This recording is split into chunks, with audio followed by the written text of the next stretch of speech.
Hello. Good morning. Good afternoon. Good evening. Hello. Hey, Teamworm.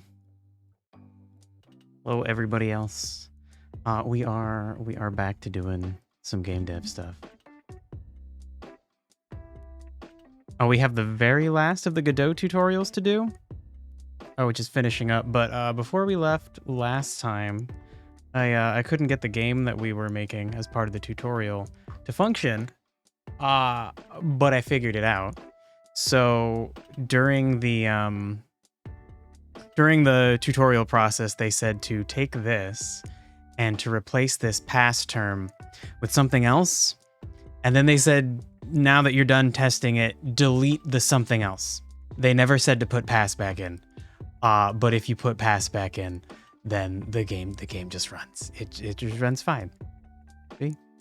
Fully functional. So right before I closed it last week, after being stuck for like 30 minutes, I was like, you know what? I'm gonna forget that I have a suspicion that doing this will fix it. So I changed it. And it works. And it seems like that the pass part of that function is just like if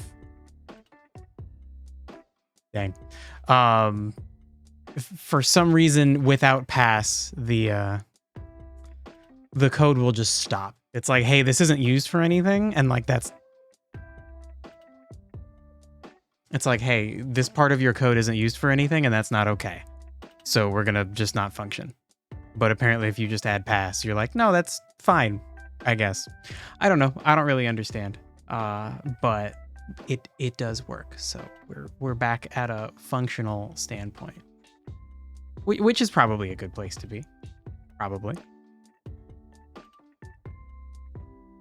So all we have to do left is adding a background, some sound effects, and keyboard shortcuts.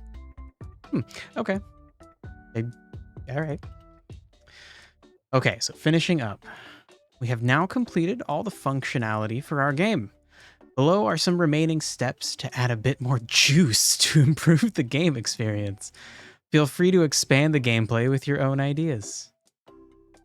Background. The default gray background is not very appealing, so let's change its color. One way to do this is to use a color rect node. Make it the first node under main, so it will be drawn behind the other nodes. Interesting, so the first node under main goes behind everything else? Not the last node. Okay. Color rect only has one property, color. Choose a color you like and select Layout Anchors Preset Full Rect, either in the toolbar at the top of the viewport or in the inspector so that it covers the screen. You could also add a background image if you have one by using Texture Rect node instead. Interesting. That's too close to colorectal. Oh, yeah, I can't unsee that now. Yeah, I wonder what is the rect just like rectangle? I can't think of what else rect would be referring to. What a weird thing. Oh boy. Okay, well. You had to make the weird reference, did you, Teamworm? Now I can't unsee it. All right. That's okay. Oh. Thank you for tea. Did you happen to put ice cubes in it? She's gone. Dang. So I was steeping my tea and I was going to bring it in here, but then I was like, shit, I need to add ice cubes. She did. She added ice cubes. She's great. Thank you, Crazy Pants, if you're listening. I think you're not. I think you're at a meeting or something, but okay, so let's add a background. What color do we do? Just like a blue? I like blue.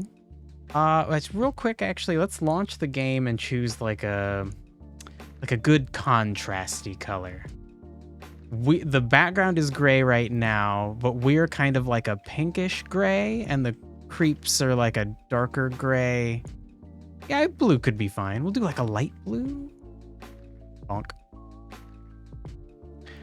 Yeah, let's just do like a light blue.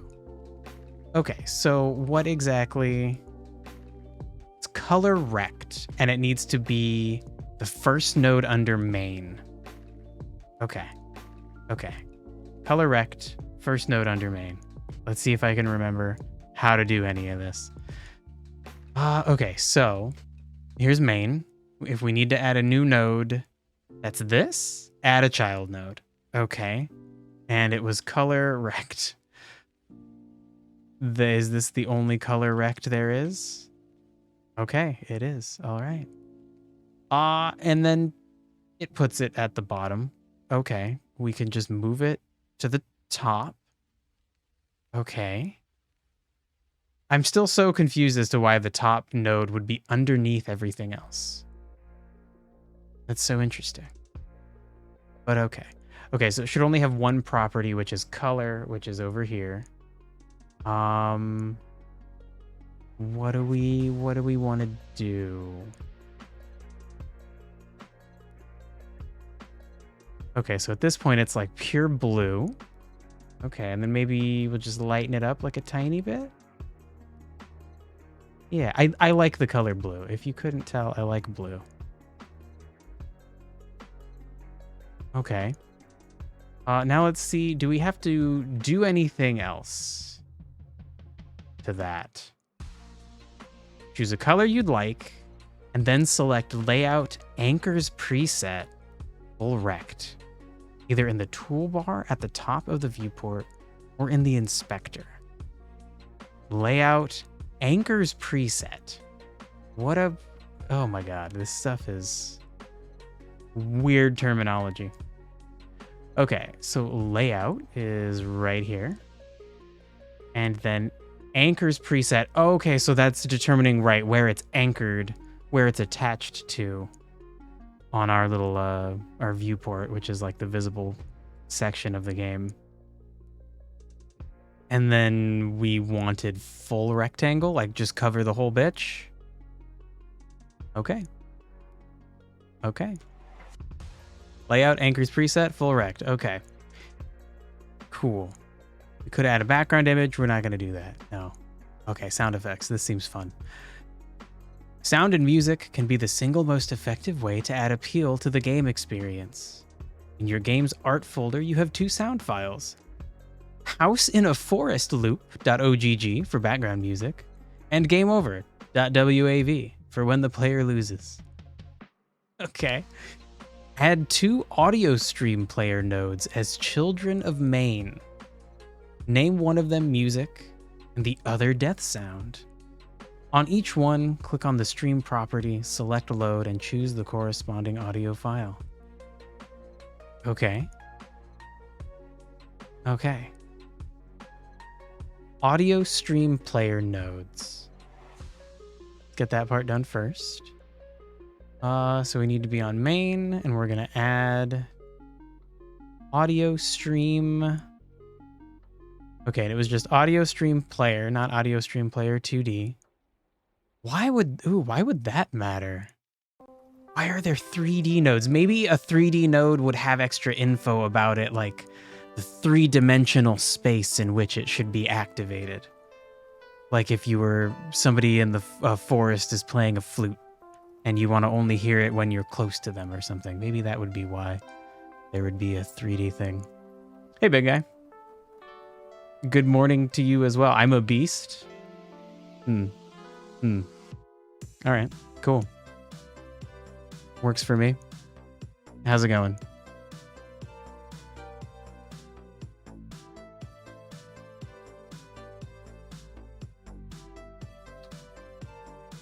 We're adding a second one of these.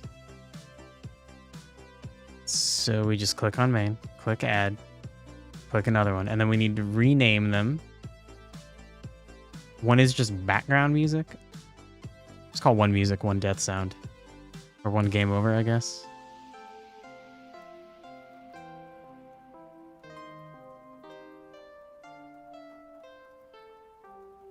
Been talking to a lot of Aussies lately, and they call each other Beast a lot. Interesting. All right, well, you know, as long as you didn't mean anything weird by it. I think given the context, it seemed fine. You're fine.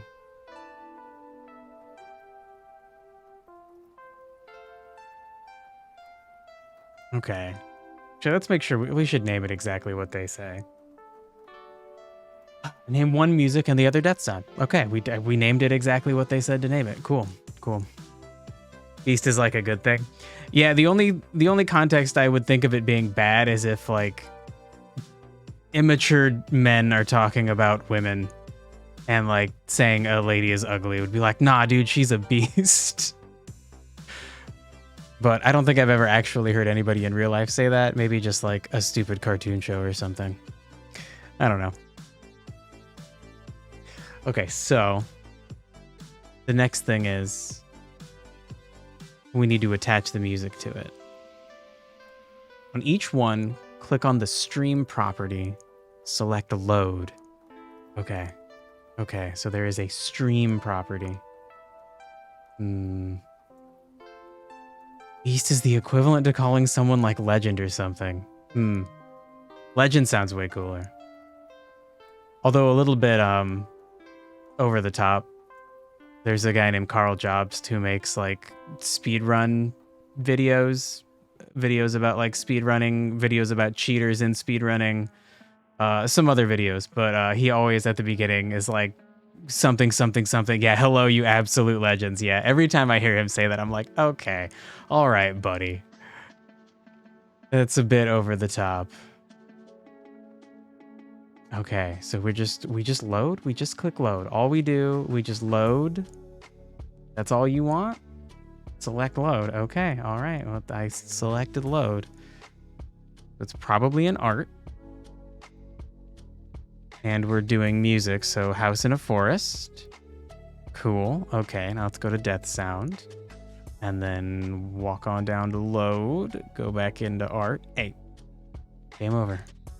Cool. Is this just a game dev engine? Yeah, Godot is an open source game development engine. It's pretty well, I don't know, well received. People like it. People like that it's open source. It got a lot of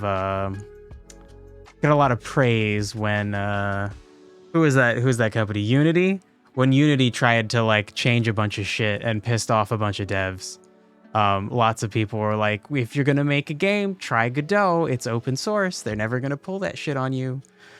So yeah, I want to make a simple little game in Godot.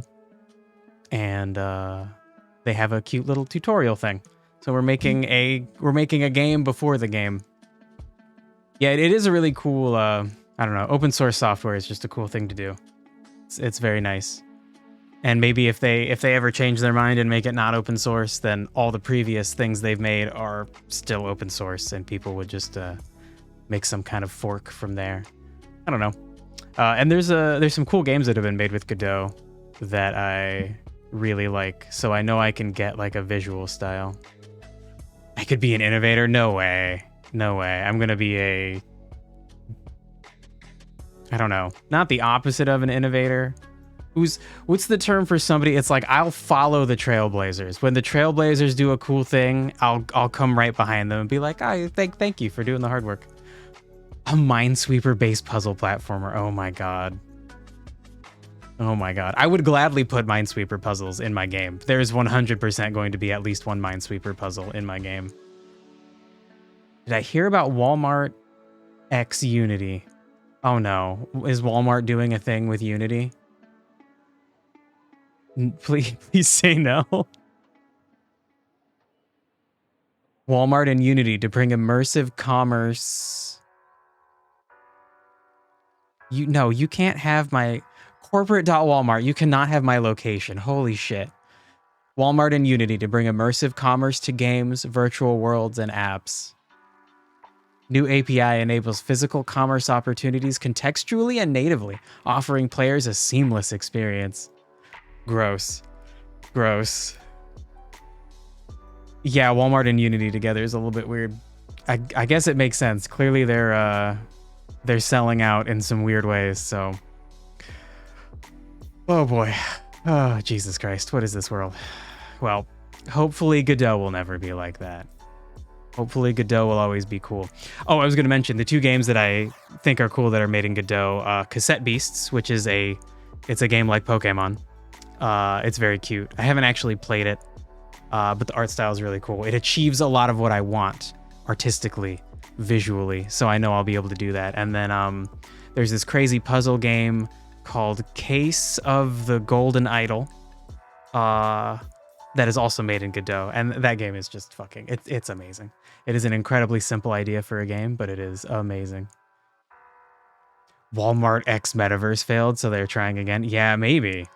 The metaverse seems like it hasn't fully failed. Like it is continuing to fail, but like maybe one day it's finally going to become a thing. Like Zuckerberg is just going to keep pouring his fucking money into it until it finally becomes a thing. That is how it feels to me anyway. And then at that point, we'll all be like, dang, we were wrong. Sorry, Lizard Man. Crazy shit. Okay, what the hell are we doing? All audio is automatically imported with the loop setting disabled. Ah, so we want the music to loop. Okay. Okay. If we want the music to loop seamlessly, click on the stream file arrow, select make unique, and then click on the stream file and check the loop box. Okay, okay. The new League of Legends season starts tomorrow, and you're freaking excited. I honestly, like, I probably knew, but I didn't really think about the fact that, like, of course League of Legends has seasons. Of course.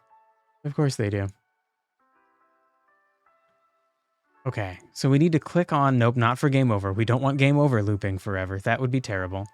Okay, we click on this, the down arrow, under stream, and then we go to make unique.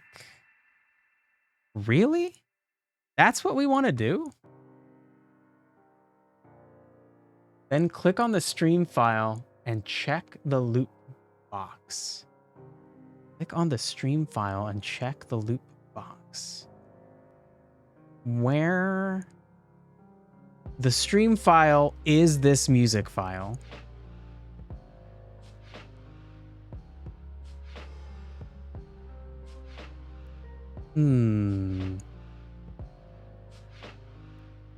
Every year they have a new season? So a season is an entire year. Huh. I mean, honestly, that makes more sense compared to like sports. That's interesting. Like a lot of games don't do that. They do like 4 seasons a year. A bunch of changes get implemented to keep the game fresh. Yeah, that's cool. The season is the first one in like 6 years where the community response wasn't, this game is completely ruined. Well, I mean, that's nice. If you can excite the League of Legends audience, then that's probably pretty good. They probably have a good idea then.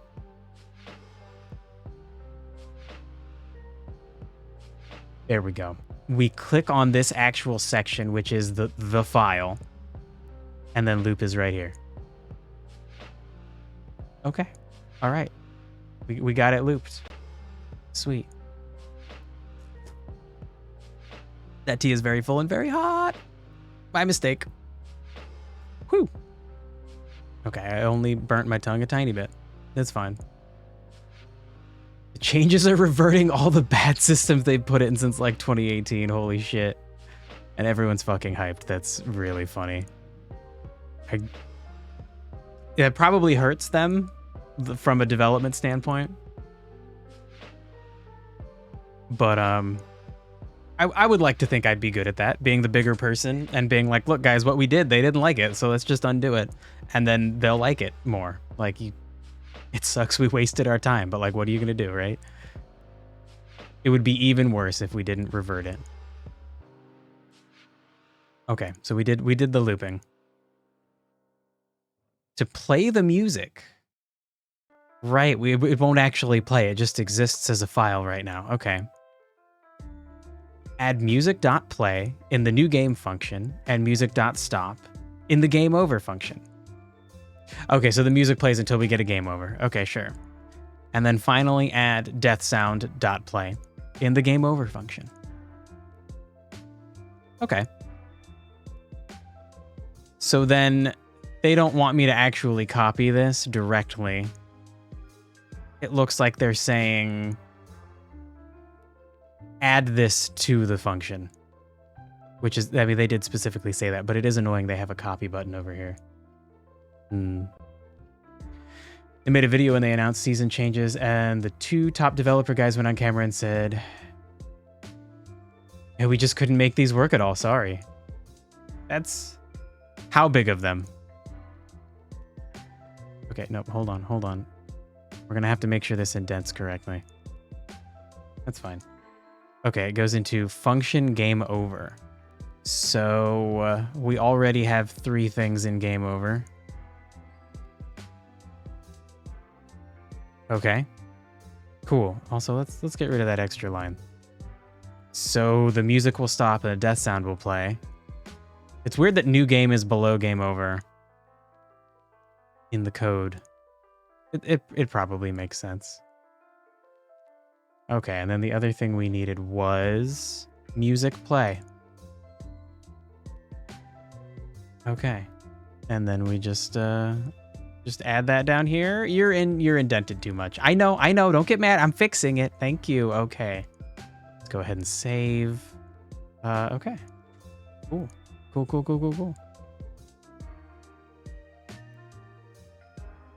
So, big guy, keep in mind you're talking to someone who barely understands how League of Legends works. What change are you most excited for in the next season? Explain it to a normie.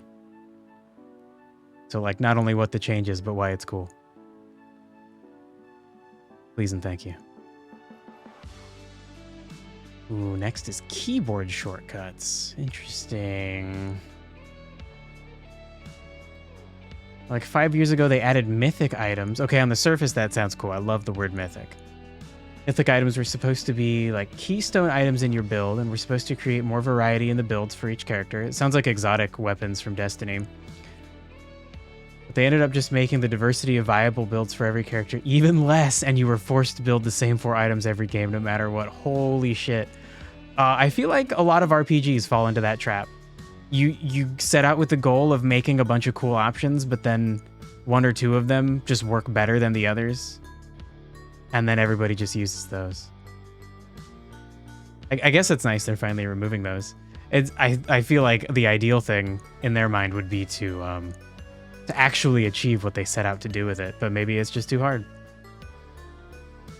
That's too bad. All right, let's read about keyboard shortcuts. Since the game is played with keyboard controls, it would be convenient if we could also start the game by pressing a key on the keyboard. You know, I thought this exact thing when I was playing it, so they're right. We can do this with the shortcut property of the button node. In a previous lesson, we created 4 input actions to move the character. We will create a similar input action for mapping... We will create a similar input action to map to the start button. Okay. Select project settings, then click on the input map tab. In the same way you created the movement input actions, create a new input action called start game and add a key mapping for the enter key. Oh, I want it to be spacebar. Nobody, like if my hands are at the arrow keys, I don't want to hit enter. I want to just use my other hand to hit spacebar, bro. I'm doing spacebar. I don't care what they say. I'm going to do spacebar. Mythic items give you mythic stats. Give you extra stats for every legendary item you complete. They were so fucking valuable that for every character in the game, there is a legit best slot item, and no other items were actually viable. Yeah, that's brutal. It's hard to... I think Destiny does a good job where a lot of exotics... First of all, they fail a lot. A lot of exotics are just not used. But a lot of exotics just add a unique thing into the gameplay loop for a class. But a lot of the most popular exotics, they fall into this trap where it's like they just make your character better in some specific way that's like, okay, the only way you can do this thing is by using this exotic, and you really want to use this exotic for this part, so pretty much it's your best option. Nobody is going to do anything different. It's disappointing, but there are some great examples of fun extra loops that they make with exotic gear that wouldn't exist otherwise. Okay, project settings, input map. All right. Project settings, input map, and then we want to make a new action. how... Ooh, I don't remember actually how to do that. We give it a name. Call it start game. And then we click this to connect the actual spacebar to it. Okay, and now we're going to need to plug this into our start button. Pull out your icebreaker and get ready to wait around. Oh my god, dude. Sniping oracles and Vault of Glass with icebreaker was so stupid. Oh my god. I can't believe... Something like that, I can't believe they didn't see coming. For people who don't know, there's an encounter in a game that would otherwise be kind of... In Destiny, there's an encounter in a raid that would otherwise be kind of hard, but you could just sit back with a special gun that regenerates ammo and just shoot the things you have to shoot without actually getting involved in the encounter. It's very silly. Destiny, if you're using the wrong item, you can just get a different one. In League of Legends, if you're building wrong, you're going to become useless at minute 12 of a 40-minute game. Yeah, that's a good point, because Destiny is a, like, it's not a situation where you're constantly starting over. Yeah, man, oh my god. League of Legends sounds so hard to develop cool shit for. Oh my god. Is there any version of League of Legends that like Overwatch tried to do like PvE stuff? Has League of Legends done that where you could like play through a story with your friends and you would like fight AI or something?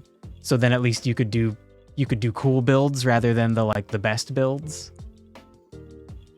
Because damn, otherwise that seems so hard to build anything effective. Everything you built would have to be the same level of quality as everything else. And that seems so hard. Like, certain things are just going to be better than other things. It's so hard to balance a game like that. Oh, they have added temporary game modes like that. Okay, so at least in that case, then that would be an instance where you could use fun builds rather than the best builds. There are definitely builds in Destiny that are just fun, but not, like, they're not really good in the really hard content. Because in really hard content, you're not killing things as much as you are in easy content. So the gameplay loop is slightly different. And that means certain things work better or worse.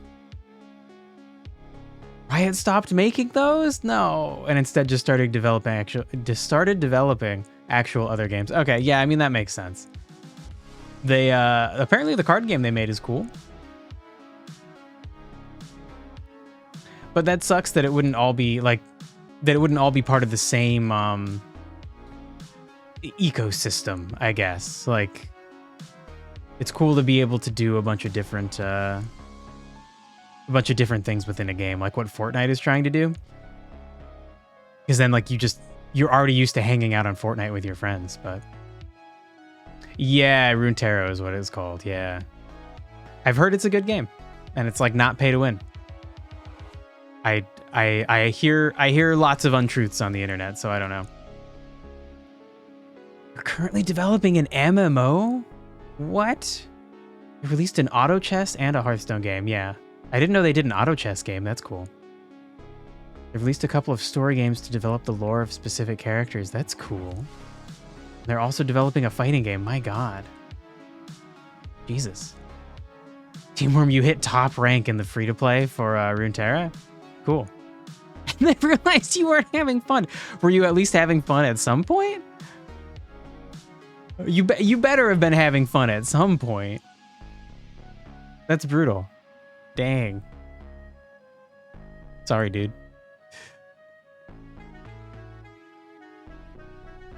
Okay, so we have now made the key mapping.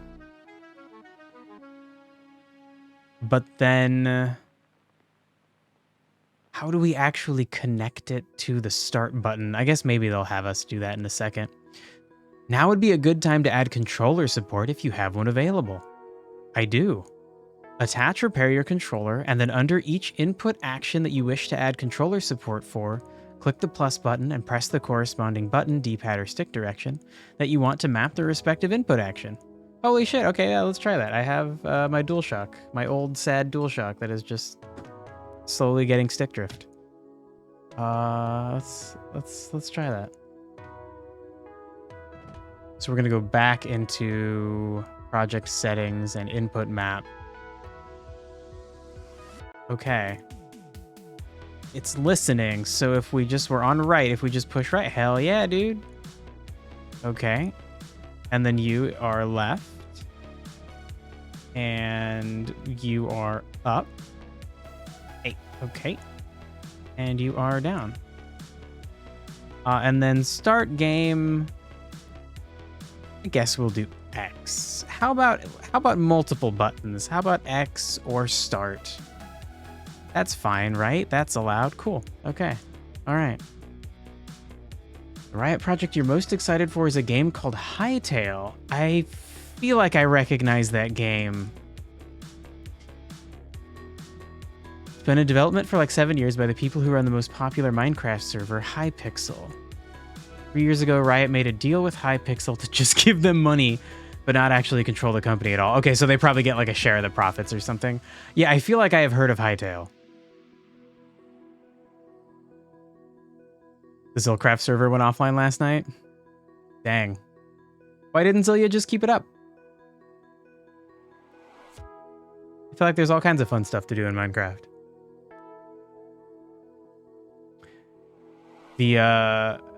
The few times that I have like opened Zillia's stream to watch, Zillia has been doing weird things I don't understand, and instead of being a stick in the mud and being like, what the hell is going on? I'm just like, you know what? I don't want to be a bother.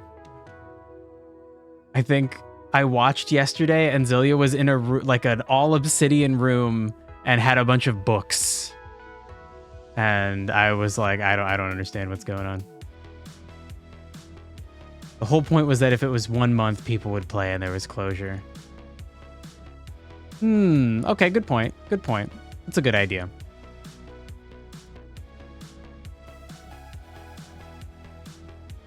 Hytale was originally just going to be developed by the Hypixel people with the money they get from the server, but now they have Riot funding.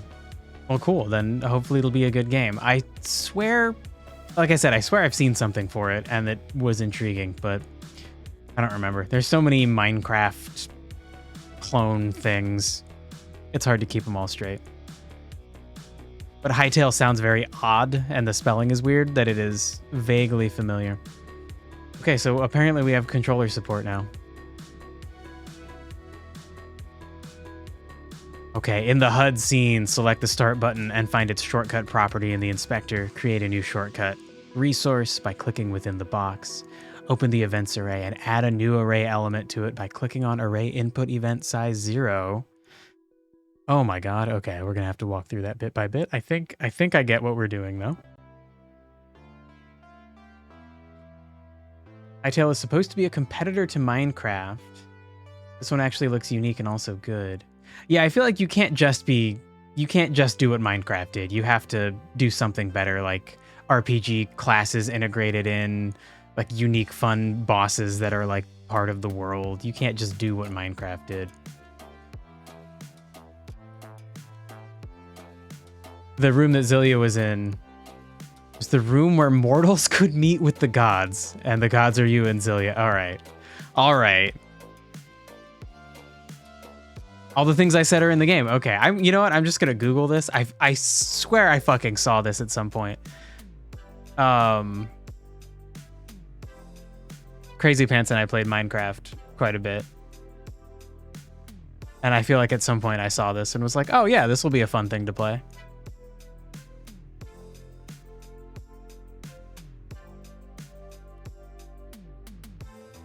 Upcoming sandbox game by Hypixel Studios.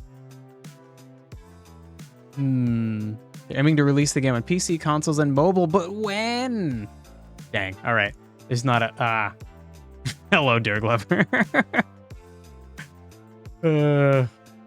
Surprise. You signed up for the Hytale beta just now? Shit. Okay, wait. I'm going to do that. There's a beta sign up thing right here. You're just going to have to wait. I think all they need is my birthday and my email.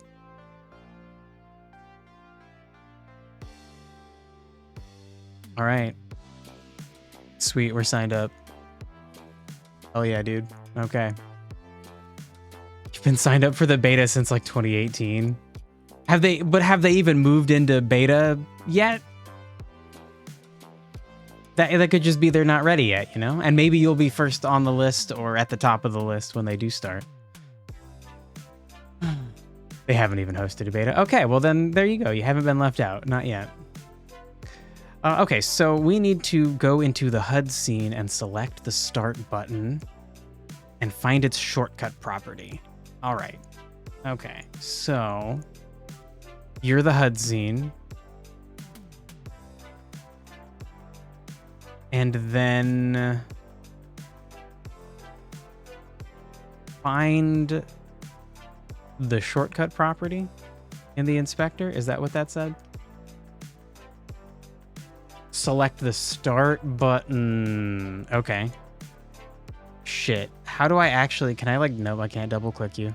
How do I actually look at you and all the things that are contained within you? What if I click this? There we go. Okay, so I can actually open up the HUD tab up here. That gets us to the start button. Then we need to find the shortcut. Oh my god, there's too many things in here. Holy shit. Okay, shortcut. Let's just confirm. Shortcut property. Okay. Dang, bro. Oh, it's right here. It's right here. We found it. Okay, great. Cool. Now what the hell do we do? Create a new shortcut resource by clicking within the box. Open the events array and add a new array element to it by clicking on array input event size 0. Okay. Okay. Create a new shortcut.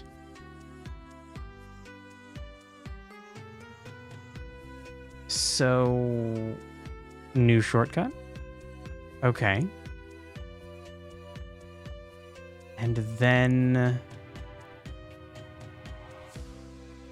create a new shortcut.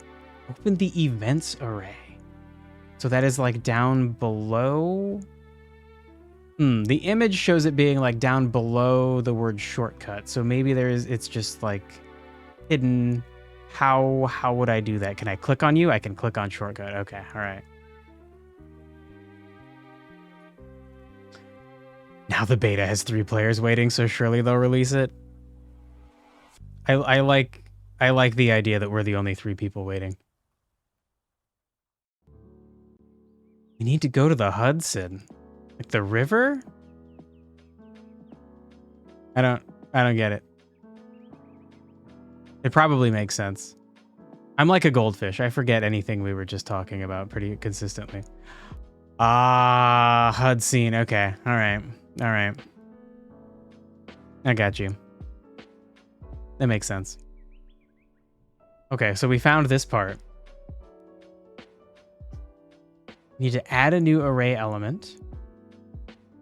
Okay, so we're going to click on this, then click add element.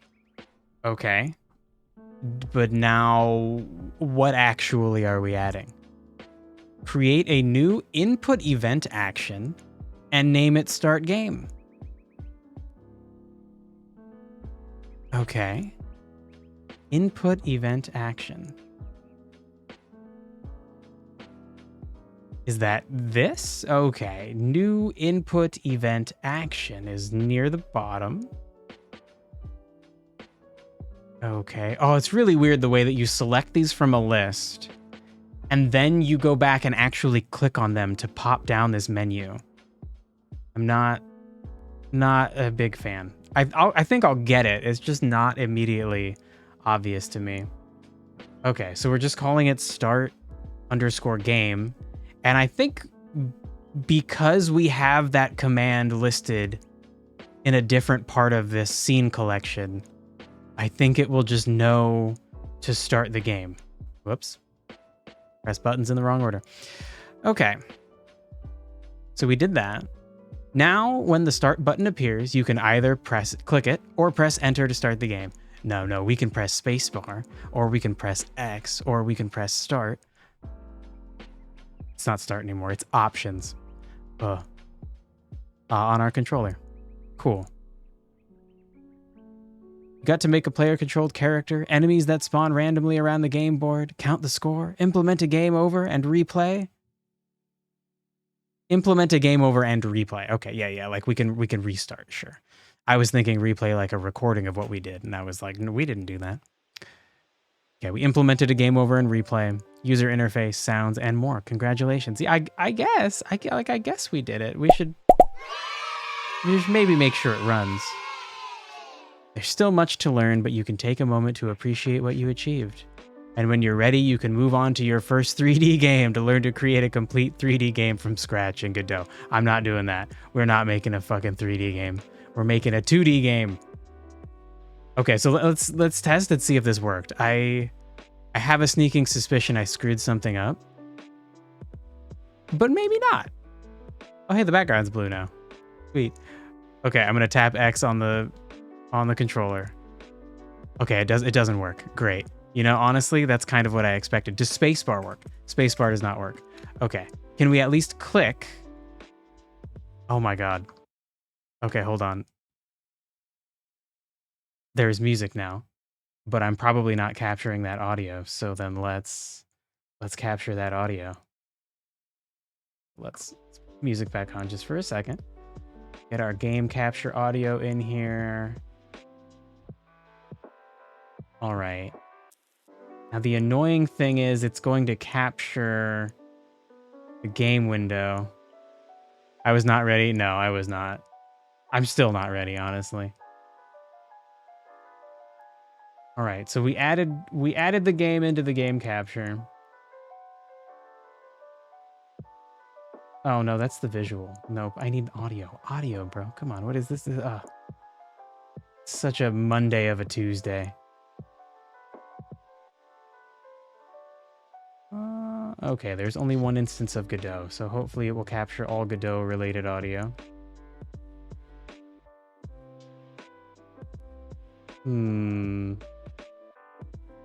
Let's find out.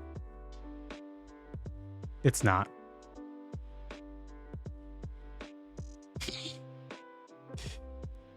Godot, what's your deal, man? Get in there. Be cool. Be in there. Okay, cool. I took it out and added it back in. All right. So this is the silly music. So at least the background and the music got in there.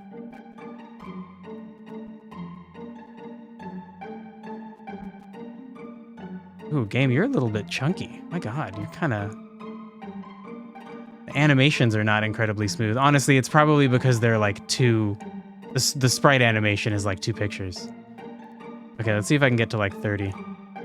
I don't think it gets harder. That would be a cool thing to do. Make more creeps spawn over time. Or just have them move faster. Maybe both. Uh-oh. Uh-oh. Oh, no. Oh, no. Okay. All right. I got to 37, though. Okay, so the button doesn't work. The pressing the start button doesn't work. So I think we need to make sure we have start game as the action that's supposed to be input. And that's specifically when we press the start button. And it's the same exact spelling. Let's just make sure I copied it. Yeah, it's the same exact spelling as the actual function.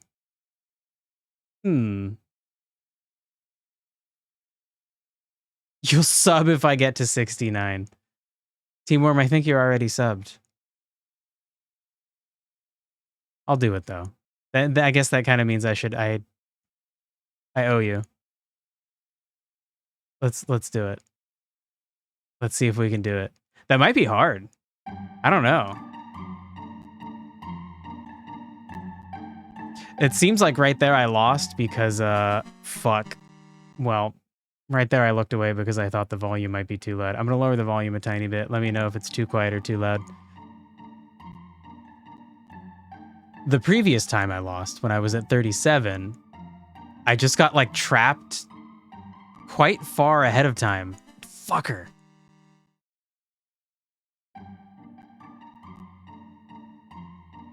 This is it's actually pretty hard.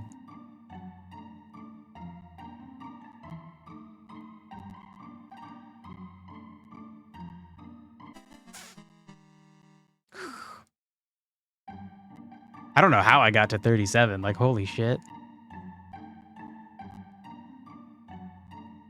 Like, clearly you want to stay as close to the middle as possible, but like, these fuckers just take over the middle. Nah.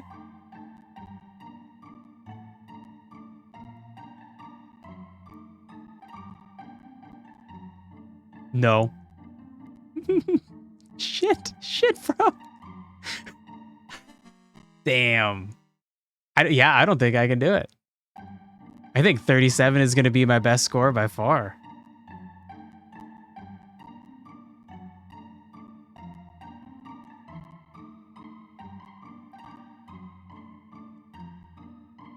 Oh no. Oh no. Okay.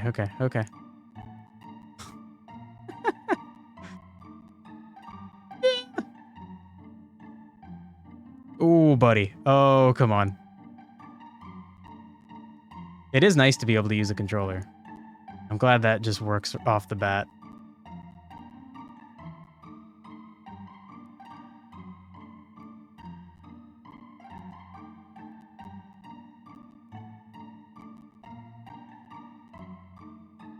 Okay, you own the middle, dude.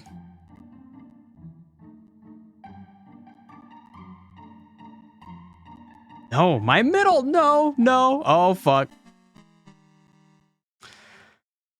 They took it from me. Damn. Okay, so 55. Pretty good. Let's give it like two more tries.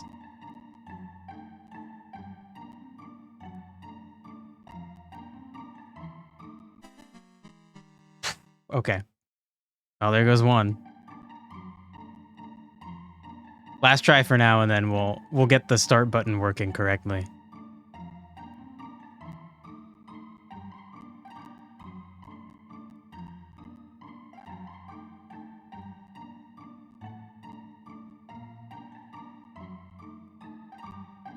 God, it's so risky when you have to go around the edges. Just a bad spawn at any moment could kill you. Fuck. Oh, okay. That was all me. That was all me sucking. Okay, so why wouldn't the start button do what they think it should do?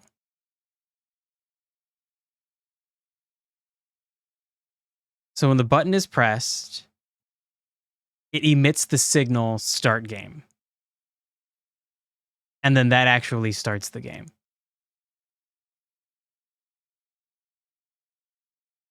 But okay, so I don't want to say like they told me to set this up wrong, but maybe they did. Oh, do we just have to check off pressed? Oh my god. Okay, hold on. Maybe I have to just check off in the corner that it's when it's pressed, because that would be very funny. Let's see. No, still no. Make sure we're in the window. Yeah. All right. Let's go back to Firefox. Let's retrace our steps. Why don't you work button? Okay, it's like literally the very last step. Music, come back to me. Okay. In the HUD scene, select the start button. Find its shortcut property in the inspector. Okay. So we are still on the start button. And then we're over in the inspector. And we're in its shortcut property. Okay. That part is correct. Create a new shortcut. We did do that, I believe. Create a new shortcut resource by clicking within the box. Open the events array and add a new array element to it by clicking on array input event size 0. So let's check that. So we created a new input event action. Is that the right thing? Maybe not? Hold on. Find its shortcut property in the inspector. Create a new shortcut resource by clicking within the box. Open the events array, add a new array element to it. So that is, I think, what we had to do. Shit. That is what we had to do to get to here. And so then the next step will be telling us whether or not that was the right thing. Okay, hold on. Create a new input event action. Okay, that was this. So can I just delete you? Let's just delete you. Sure. Okay. Can we delete you as well? Clear. Great. Okay, hold on. So I just cleared. Hey, Crazy Pants. I cleared the shortcut. We're gonna start over. Gonna make a new shortcut. And then we click that. Hello, Dirk Glover.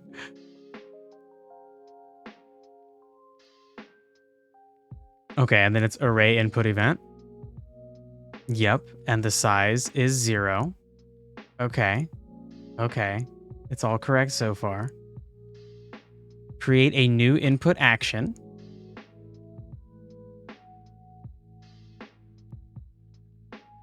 And to name it start game.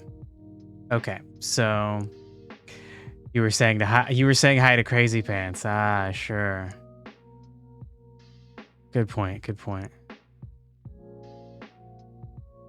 Okay, so we just click add element. And then what element? Create a new input event action. Name it start game, but nothing about what it should be. This looks like it is just an input. So maybe I chose that wrong. So, but they're all some kind of input, not just an input.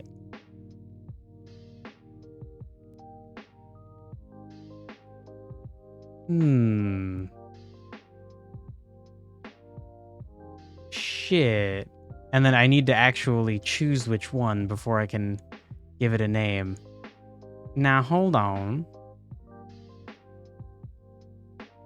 It is an array input event. That is what we have.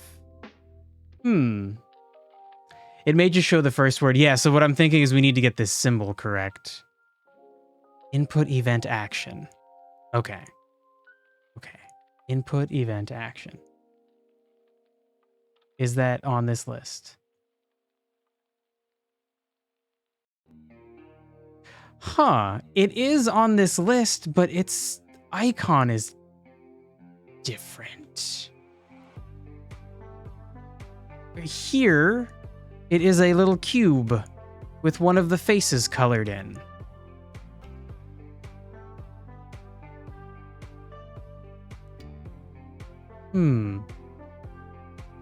Shortcut. Events, array input event. Size 1. That is, I can see that. That is everything we have still. Why is it a different symbol? Interesting.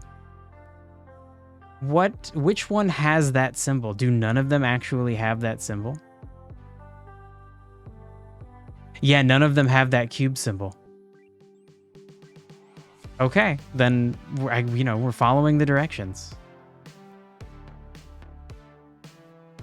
And then the event is start_game.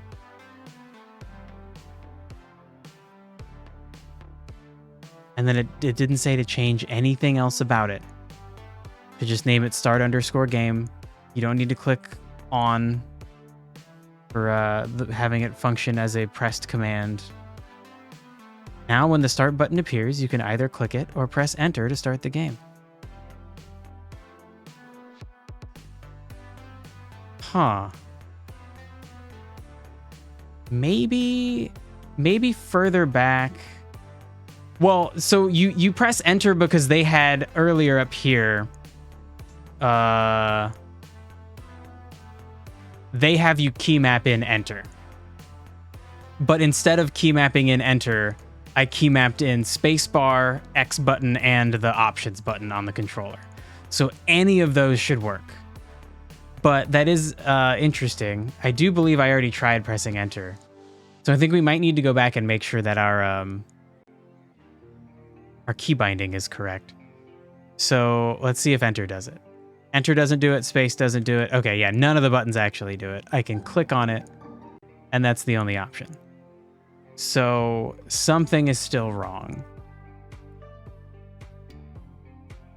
So none of them work. Only, well, the thing that works is what I did at the end, which is clicking with the mouse. But that was functionality already in the demo, and we're trying to add button pressing as a functionality, not just clicking.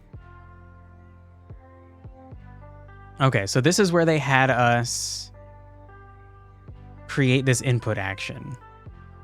So let's go make sure that this is correct. So it's under project settings. It's time to cast Google. No, let's just review what we did. Here we go.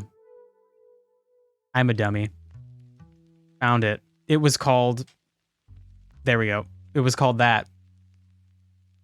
Not that. Dang computers, they're so particular. A person would have known what I meant. Okay, so that might be all we had to do to make it work.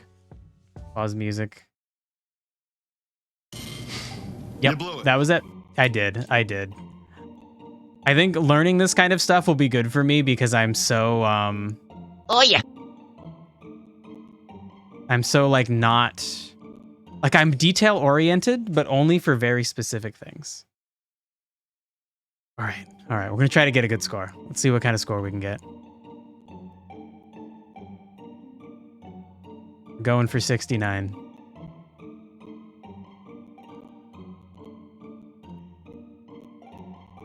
That mouse off the screen. Okay, all right. Okay.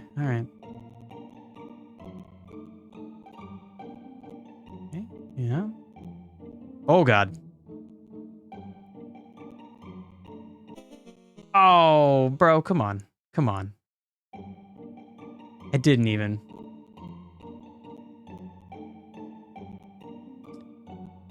It bugs you that you have no inertia. Just think of, you're like tiny. It's like the inertia you have is overcome by the forces of the fluid that we're in. We're just little tiny bugs swimming around. Oh, God. And yeah, the hitboxes are not perfect. They are little pill shapes. Oh my God, dude. Oh no. Oh, come on.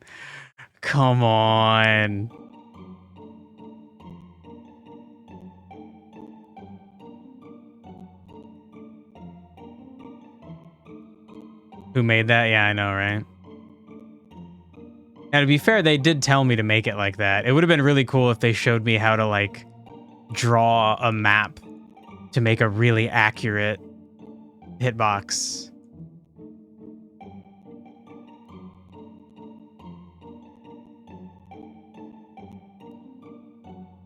Oh my God. And yeah, adding lives in would be cool.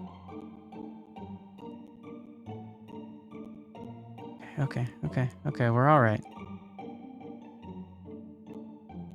Fucker. No, I panicked. The one was coming at me too fast. I fucking panicked.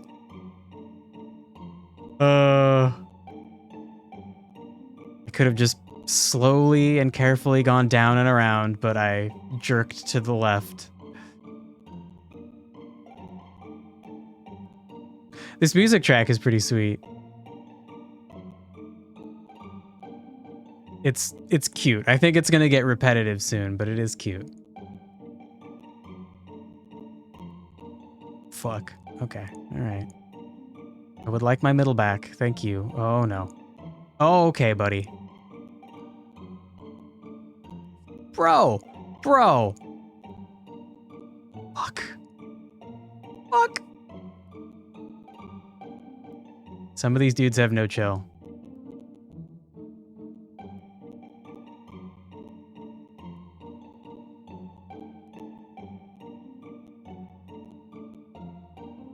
Fuck.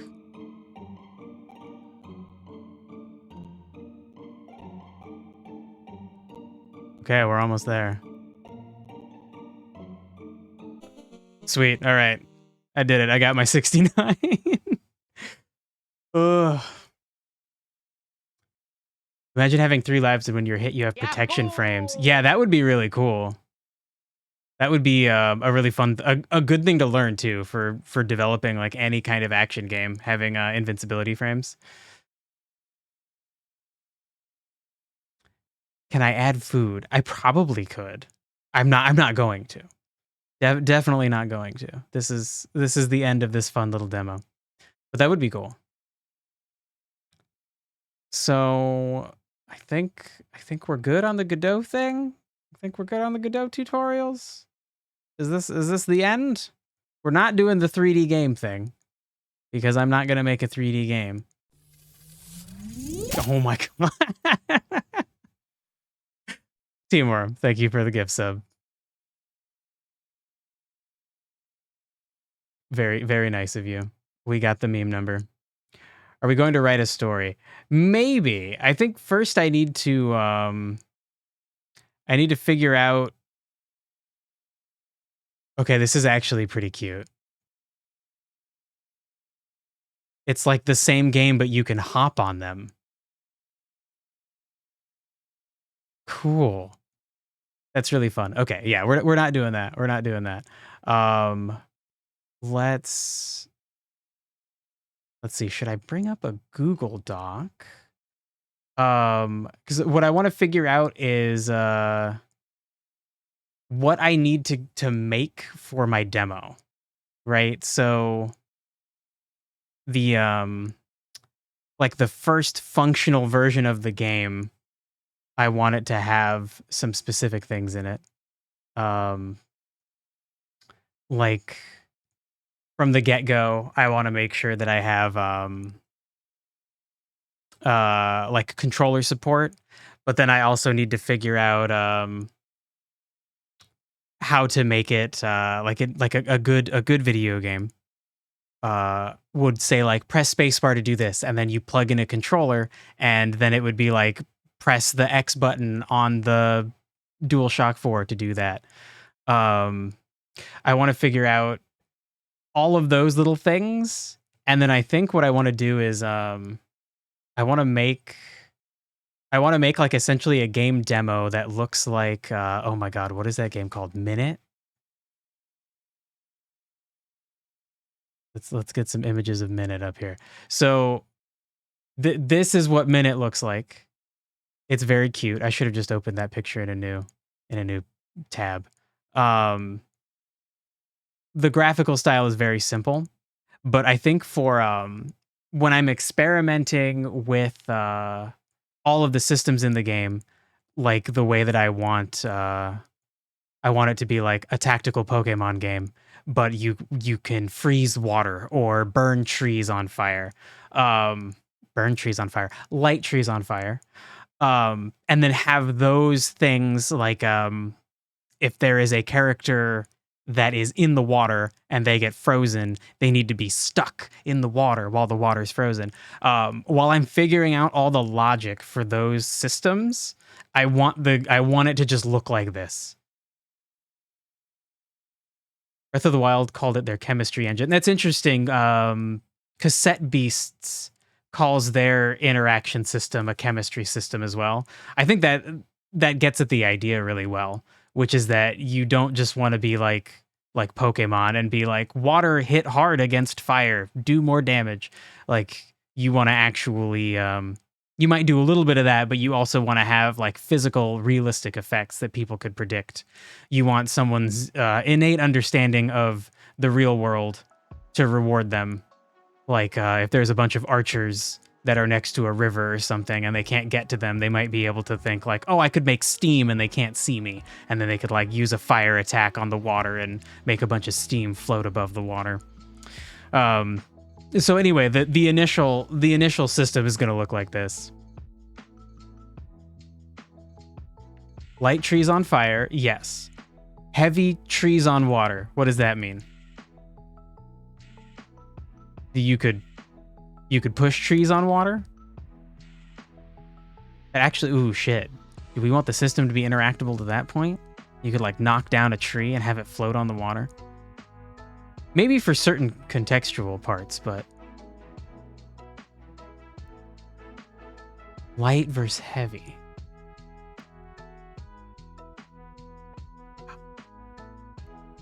I get it. Okay. Damn, Dirk Glover, you're really into the like double meaning like pun jokes, huh? You would you'd make a good dad joker. All right. Wordplay, sure. Wordplay. You'll get there. There you go. Three times the charm. Okay, so this is what we want to do. Now the problem is I took out Chrome Capture because I was like, I'm not gonna need to capture anything in Google Chrome.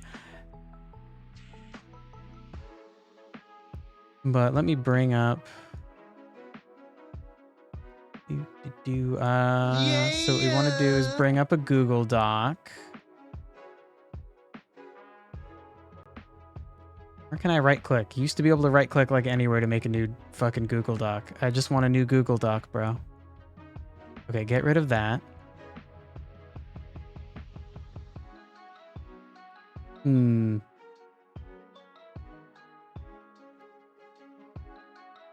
All right, we got there eventually.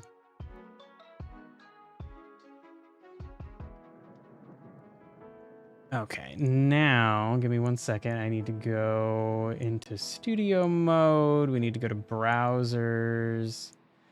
Oh, I did just fully remove Chrome. Okay. Here's a question. Can you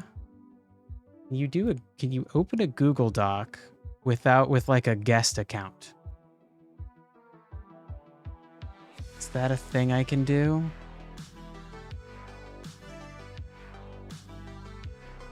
Am I one of those Firefox plebs? I am. To keep my streaming and my regular internet browsing separate. Yeah, I could change the accessibility. Yeah, I think what I need to do is just gonna hide this, and then I'm gonna sign in Firefox to a different Google account. It'll just be a second. So I think the thing to do is to just, I've wanted to do this for a while. I have 2 different Google accounts. I'll just use one Google account in Firefox. Just use Bing like Kyle. Dude, Bing is creepy. Bing just like, no. Okay, so apparently my password is wrong for the other account. That's interesting. I don't think I've ever changed it. But okay, we're gonna recover our password. Oh my god.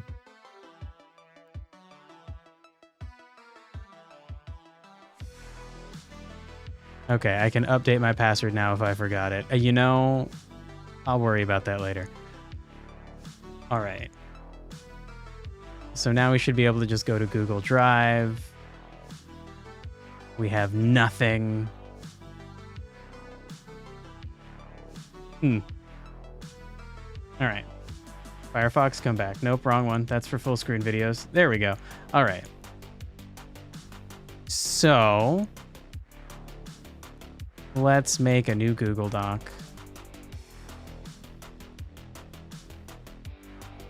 All right. So we're just going to call this Scribe Demo. So I want to figure out all the things that I want to, the order in which I want to do things for this demo. So, Google Drives. Oh God, they're going to teach me everything. Yeah, that's fine. Oh God, they think I'm completely new. You know, that's probably good. I don't know what changes Google Docs have made recently. All right. So I'm still kind of mulling over the story in my head every night when I go to bed. And I think so far the idea I want is that the demo section that I'm going to make will be like a like there are games that have like demos where if you play them you can save your progress and they carry over into the actual game. So what I want this section to be is like if you're playing through my game for like the third or fourth time, you're just going to skip this. You're just going to be like, I don't care. I don't need to do the demo. I don't need to be taught how the game works. But it's like its own separate demo. It's its own separate like area. You won't have to deal with the demo if you replay through the game again. But yeah. So we're gonna essentially, sure, we'll be making a feature list. And like I said, I want the game to look like Minute for the demo. So that everything is really simple and I can like whip up art and other things relatively quickly because it'll be it's like 2-bit or it's 1-bit, because 1-bit is off or on and it's black or white, so it's monochrome. Yeah, so it's like 1-bit coloring, I guess. It's as simple as it can be while still conveying an idea. I meant to take out that underline. Okay, so first of all, we want controls. So movement definitely needs to be a thing. And then I also want like control explanations with context-sensitive buttons or context-sensitive prompts. So like it'll say press spacebar or X or whatever. So what I mean by that is like at the beginning of the game, at the beginning of this demo, you'll start on like a black screen that just says like press the arrow keys to move. Or if you have a controller, it'll say press left, up, down, right on the D-pad to move. And the game will recognize that. That's like the first thing I want is to figure out how to make the game recognize that, because that is one of the most fucking infuriating things playing a video game that doesn't recognize that you've plugged in a controller. Genshin Impact is like that. It's so fucking stupid. It makes you like pause the game, go to settings, tell it you want to use a controller, press X to open the eyes. Oh my God. Look, there might be some creepy parts about this game, but we're not going like full horror. That sounds horrifying. Okay, so we're gonna start off with like just a black screen that just says press X to move, and then press X to move. Press these buttons to move. So movement will definitely be the first thing that we start with, and then probably like talking to NPCs, and we'll have continued control explanations for that. And then probably navigating menus, which we're gonna have to figure out what kind of menus are in the game. There will just be a general like pause screen.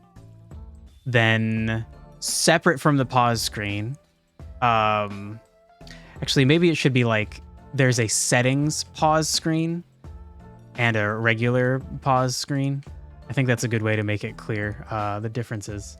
Let me zoom in. Yeah, that looks pretty good. All right, cool. So we want a pause screen. Well, on keyboard, it's usually like you press escape to get to this one. And that's like change your video settings, change your audio settings. That kind of non-gamey shit. It's not really actually part of the game. And then the other pause menu would be like tab or caps lock or something. And that's going to bring up like your character's inventory, their equipment, your quest log, etc. Java MC Minecraft doesn't even have native controller support. You know, I understand that because Minecraft is a hard game to map to a controller. When I first played the console edition for the PS4, it is on the consoles, yes, but it was different companies doing that at the time. And at first, it was kind of janky garbage. They kind of got their shit together, after a few updates, it was much better. But at first, it was quite frustrating to play Minecraft on PS4. But like I said, they did a good job. They hammered out all the bullshit. And I'm assuming that's why they pushed for Bedrock Edition, is Mojang, Mojang, whatever their name is. They realized that it made way more sense to have like every one of their versions of the game have the same kind of controller support. Microjang would what? Because Microsoft bought them. Okay, I get it. All right, good joke. Good joke. I hope things are okay with them since they got purchased by Microsoft. Okay, so first we're gonna do like control explanation. Then I think we want to maybe like we want to have like a simple quest. So like go maybe a few simple quests. So we're gonna have like a simple quest that's like go get some herbs. One that's go get some ore, etc. So that way we can make sure that the like item interaction things in the world work. It seems pretty important. And simple, relatively simple, I think. Like I can make a tiny little sprite for a plant. It should be pretty clear to the player that it's a plant. And then they'll walk over to it and have a button prompt to interact with it. That should be fine. Do I need to list the tabs of the menu? I think yes, but I think we're gonna like come back and add to those. But let's just add them what we know of right now. So settings, first of all, like video, audio, save, quit to desktop, or main menu, things like that. And then the regular pause menu will have like inventory, probably equipment separate from inventory. I like that kind of setup. A quest tab, probably a map, some kind of like codex, like bestiary thing that's going to be like documenting all of the creatures you encounter, their weaknesses, things like that. And then you'll be able to refer to that with some kind of shortcut during combat. You're not going to have to like open up all your pause menu tabs, go to the bestiary. There will be a nice way to be like, okay, I'm in a fight with this kind of dude. What are his specific attributes? Oh, he's weak to fire. He's resistant to poison. He's weak to slashing things.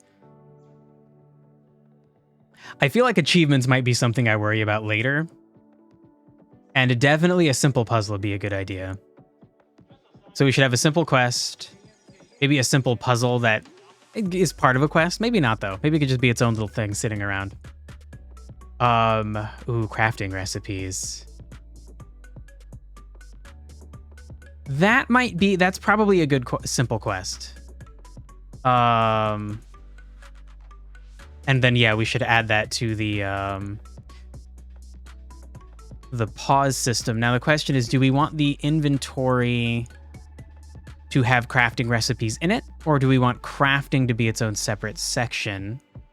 I think it could be its own separate, like, parent section. I'll have to look around at some other games to decide how I want to do this. We probably also need a tab for, like, player progress. Although that could be handled in the quest tab for sure. Is the inventory infinite? I think for now, yes. But eventually it might be the kind of thing where we want to implement some kind of weight system. Like things have a certain amount of weight. But I don't know if that'll be really important to the kind of vibes that I want the game to have. I want it to just be like a Pokemon game with an immersive world and really cool like combat elemental interactions that are all like intuitive. And I'm not sure right now. Maybe adding a limited inventory would be good for the game, but it might just be like too much. It might be an unnecessary addition. Travel is a lot about resources. Yeah, that's what I'm thinking, is that there are certain parts of games that are really fun when you have like limited resources and you have to actually be careful about what you use. But there might be a way for me to, because I want the game to have certain sections of it that you go into, like people's dreams or like alternate realities that are, they're like separate from the main game, and then you bring rewards back. Anytime you go into a world like that, I have the ability, if I want, it would be easily understood by the player, like, oh, I'm in someone's dream, so I don't have all of my resources. I'm gonna have to like start over from scratch. And in situations like that, that would make it so that I could not have a limited inventory size for the game proper, but for these little sections of the game, I could control it very tightly and make you really think about what you're using, what you're collecting, by having some kind of limited resource situation going on, whether I specifically limit the inventory or limit the resources you can find in certain areas within someone's dream. So I think for now, we're kind of just like, let's be hands off with the inventory size and then see what happens. And maybe in the long run, I'll have to go in and give every item a weight and limit people's carrying capacity based on like their strength and bag size. Or you can have resource interaction within inventory. That sounds interesting. What does that mean? Resource interaction within inventory.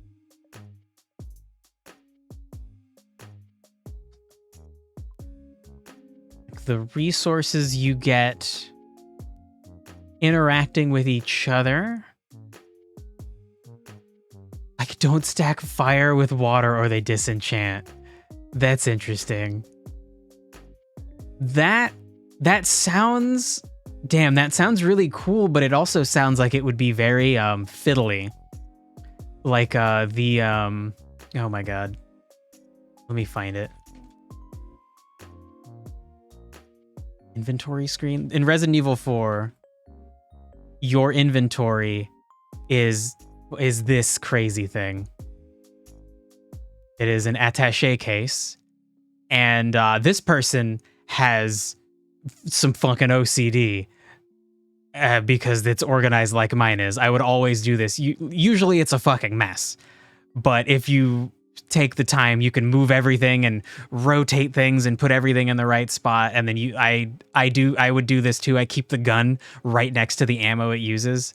And then like some of my friends, their thing is just a fucking mess. But oh, Moonlighter had a limited inventory thing. I don't remember that. I played through Moonlighter when I tried Game Pass.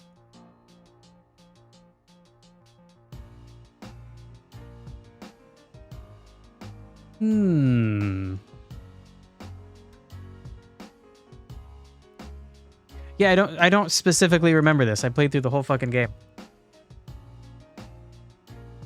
But yeah, so this just looks like it's limited by spaces.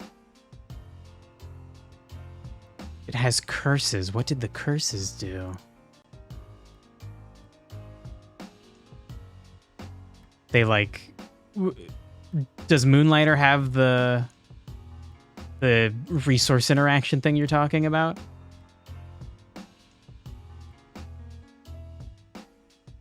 Oh my god, some curses destroy items. Fuck that. Oh, that sucks. That's brutal. I don't know if I want to do that. You appreciate when games place things logically? Yeah. Genshin pisses you off because it's just a mess inside each page and there's so much stuff in your inventory. Yeah, Genshin is a good example of just, there's like too much fucking stuff. Oh, some of the curses send items home. That's pretty sweet. That sounds like a buff, not a curse. But Crazy Pants, I definitely feel like some games, this can be fun. Or keeping your inventory organized, if it's small, can be fun. I honestly think Resident Evil's is annoying because there's no, like, I don't feel any, like, creativity or value in how I organize my resources in here. Usually I feel annoyed because if things aren't organized right, you can't fit as much stuff in there. And so a lot of the time, I'm annoyed when I have to organize my inventory, and I hate that. Yeah, the way Genshin provides resources in the order you pick them up rather than having like a lot of nice ways to organize or even to search them. But, and yeah, Dirk Lover, it's I get your idea. I agree with that too, that like not every item would have to have some kind of weird elemental interaction. You would just have to be careful not to put stuff in the wrong spot. And I think for the right game that would be really cool, but I feel like the things that I want to focus on would lead that to being kind of fiddly or like tedious, like something I don't want to be a focus of the player in this game. If I was making a cute survival game, maybe. And maybe even having a challenge within this game that has like survival challenges, like some special kind of activity within the game. Doing something like that could be fun. And I want the game to be designed that way, where there are like fun little game variants that the player can mostly ignore if they don't like them. And then if they do like them, they're just like fun extra rewards. They can get more materials for upgrading things, or more of a currency to buy silly cosmetic things if they want. But I want them to not feel bad if they don't want to do those things. If they're just like, I fucking hate those challenges, I don't want to do them. But, you know, we'll figure it out. Again, all of this is still like up in the air. I think maybe up to like 30 to 40% of this game might change as I go about making it. But yeah, back to the very simple demo. We're definitely going to have a few simple quests to do, so I can make sure that we have a functioning quest system. Maybe a few simple puzzles. Like, I specifically want them to have like an environmental focus, so that this will be a good way for me to test like having a river whose water you can freeze and cross over. Or even something as simple as plants that you can burn down to get past them. Water you can freeze and cross, plants you can burn. Well, we have inner party stuff. What does that mean? Like interaction between different parties? Different like different parties that are managed by the player.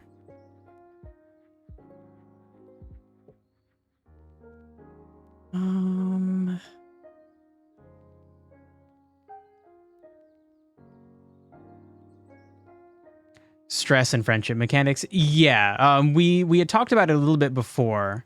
I want there to be some kind of stress mechanic that encourages you to not use the same characters over and over.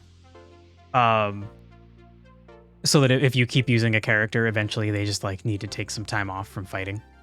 And then you will be thoughtful about when you use your very best or highly invested characters, and it will encourage you to not invest in them as much, so that you have a more well-rounded team. So that if something happens in the game and in the story, there's like 3 problems you have to deal with, and they're all in very different places. So you need to send different people to different places. You have the ability to have like 3 or 4 functional parties of characters that can all go deal with challenges. And Yeah, I think after the puzzles we will definitely because I think the next thing is going to be combat. And I think that'll be where we introduce Sims as a whole. And in fact, they like you'll probably see them like the puzzles are gonna just be like out in the environment, like out in the wild. You'll just be like dealing with these things to get rewards, and you will definitely just see Sims there, like running around doing stuff. But you won't directly interact with them yet. And then when it comes time for combat, it'll be like, okay, those animals you saw, actually, you can bond with them and fight with them.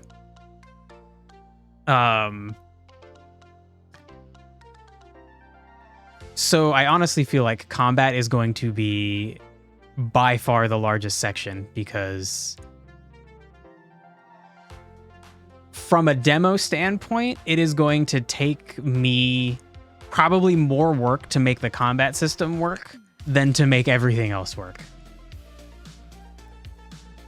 Especially because of the AI, like getting opponents that can be smart or stupid the way I want them to be smart or stupid is going to be like so much effort. And so I think the thing that I want to focus on is actually let's just introduce each thing one by one. And yeah, I guess let's. Combat's going to be like clearly differentiated because it's a very important separate thing. So we're going to introduce Sims. I guess battling and bonding. So I think the first thing would be that somebody would teach you that, like, hey, sometimes these creatures want to fight. And like, not only that, but they like fighting. The ones that don't want to fight will run from you. The ones that do want to fight will like get in your face and attack you. And then also teach you how to bond with them. Like if you defeat them in combat, then they will be like, okay, I'll listen to you, dude. And then they will join your team.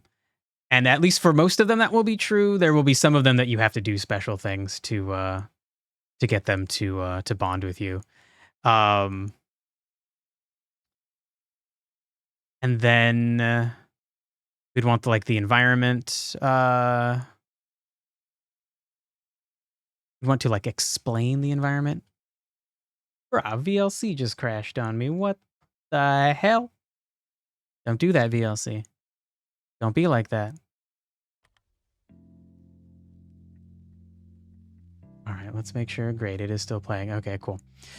And then yeah, so Dirk Lover, we talked about it before. The turn order system that I want is going to be like Divinity Original Sin.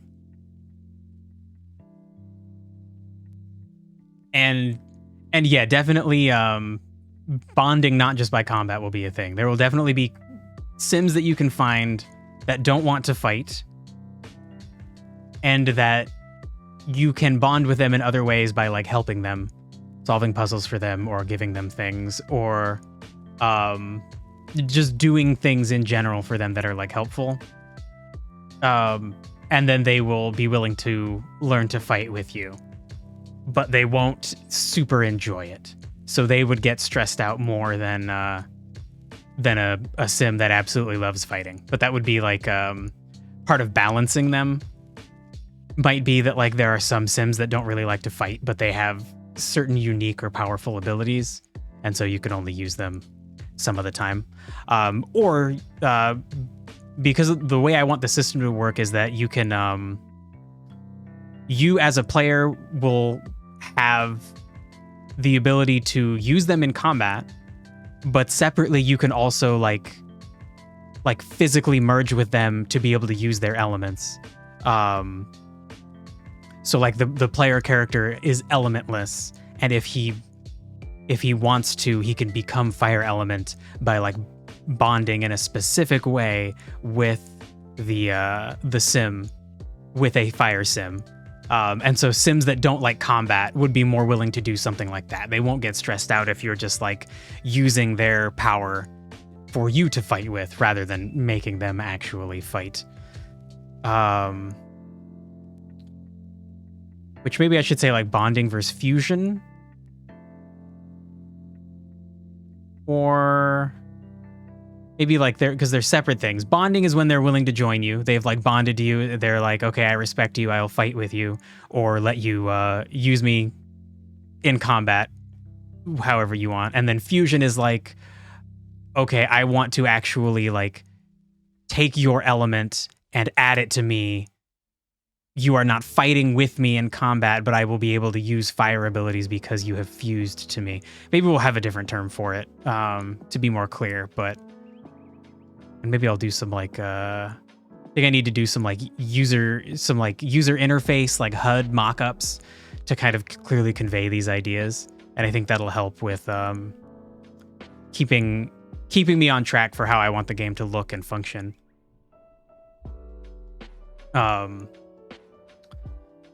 And then we should explain environmental interactions, like just some of them. I definitely want there to be some that you will discover as you are playing, but simple ones like fire plus water equals steam. Those kinds of things we should explain to the player. And we'll definitely have... I think the way I want to think about it is that the combat is going to be like puzzle-based. The encounters that are in this demo, there will be a few that are just like, here's how combat works. It's easy to win. And then some of them that are like, here's how combat works. You're going to lose unless you realize you can make steam to like stop these guys from attacking you at a distance. Oh, hey, Leela. I'm doing great. How are you doing? It's been a while. Hope everything's been good. We're in the middle of making a game. It's going very slow, but that's okay.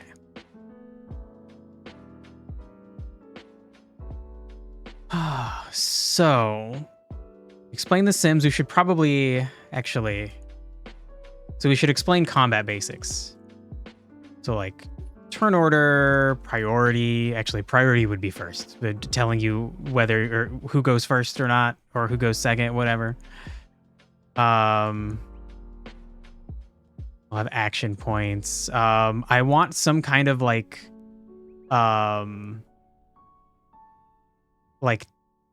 technique points. Like, I don't want you to be able to use powerful abilities right off the bat. I want you to have to use weaker abilities to build up points, so then you can use more powerful abilities. Weak abilities generate technique points. Strong abilities use them. We might come up with a different term for them. You don't feel like one bit will do a great match with the elements. Yeah, I think so. Dear Glover, what I think I want to do is things are in monochrome, but then once we introduce the elements are unique colors. Like ice will be light blue and water will be dark blue, like once combat is introduced. So there would be like most of the demo will look like this, but then we'll get into more and more colors as the elements are added in. Yeah, Leela, don't worry about it. Just come hang out when you want to hang out. I'm sorry school is stressing you out. And we're talking about, so I'm making a game on stream, and we're discussing certain aspects of it. Essentially, I want it to be a game like Pokemon, but tactical combat, which means it's like a grid system where you move around and attacks have certain range. Unlike Pokemon, which is just like you fight an opponent and the distance between you and your opponent is never important. Attacks just work. And then the other thing that I want as part of the combat system is I want the environment to be interactable in a realistic way. So like if there is a creature that is attacking you from far away and it's on the other side of a river, you could use a fire attack on the water to create steam, which would make it hard for the people on the other side of the river to see you and attack you. So the goal is like to have the world be realistically interactable, so you can do things you'd think you'd be able to do. Also, like freezing water to be able to cross it, things like that. And then not only would the combat system use those things, but also like puzzles within the world. You would have to figure out how to like navigate certain areas using those abilities, using those rules. Like maybe there's a chest you want to get to, but it's on the other side of a river, and you'd think, oh, I can just freeze the river. So you freeze the river in a little section, but actually that's not enough. You have to like put a rock at a certain place, then freeze the river, and then you can get to the chest. So yeah, the goal is to have a very realistic and interactable environment. But I feel like it's gonna be baby steps. Okay, about technique points. About you may need to change environment with temporal effects and use it as points. Yeah, I think we talked about that. I think that is that is something I have in the notes that I definitely want to do. Like the idea that if there was, let's say you're trying to use an ice attack and you are surrounded by fire, it might be harder to use that ice attack.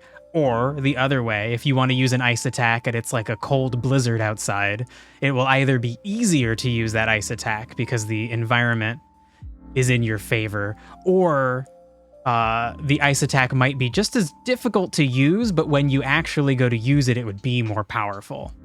I think one of those two things, maybe both. I think I want to get the logic of the system functioning, and then I want to try tweaking it with all those little notes that I made.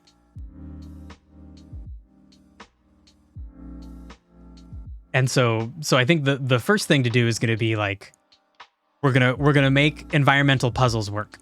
We're gonna make it so like, okay, yeah, you can freeze the ice and you can make steam. Maybe even you can use wind to blow steam in directions. We're gonna get all of that functioning, and then we'll bring it into combat. And then at that point, I think maybe I'll make a few like 2 or 3 different builds of the demo, where one build that just has technique points that aren't affected by the environment, one build where you can earn technique points by being like, let's say you're a fire type, you want to use fire abilities, stand next to a burning area, and you can like harness that fire to make your abilities easier to use. And then also one where it just makes them more powerful. I really think I think we're gonna end with something in between, and maybe it'll be like part of a skill tree that you have to have some kind of skill unlocked to be able to have that kind of connection to your environment, to either use the environment to make your abilities easier to cast, or to use the environment to make your abilities more powerful when you do cast them. Something like that. Okay, so we want to explain combat basics. And I guess that would also include like elements. And actually, let's do that on the next line. So we're not just going to have elements like fire and water, but then also actually maybe attributes would be a better term. Elements and attributes, because it's also important that some weapons are blunt, or piercing, or slashing.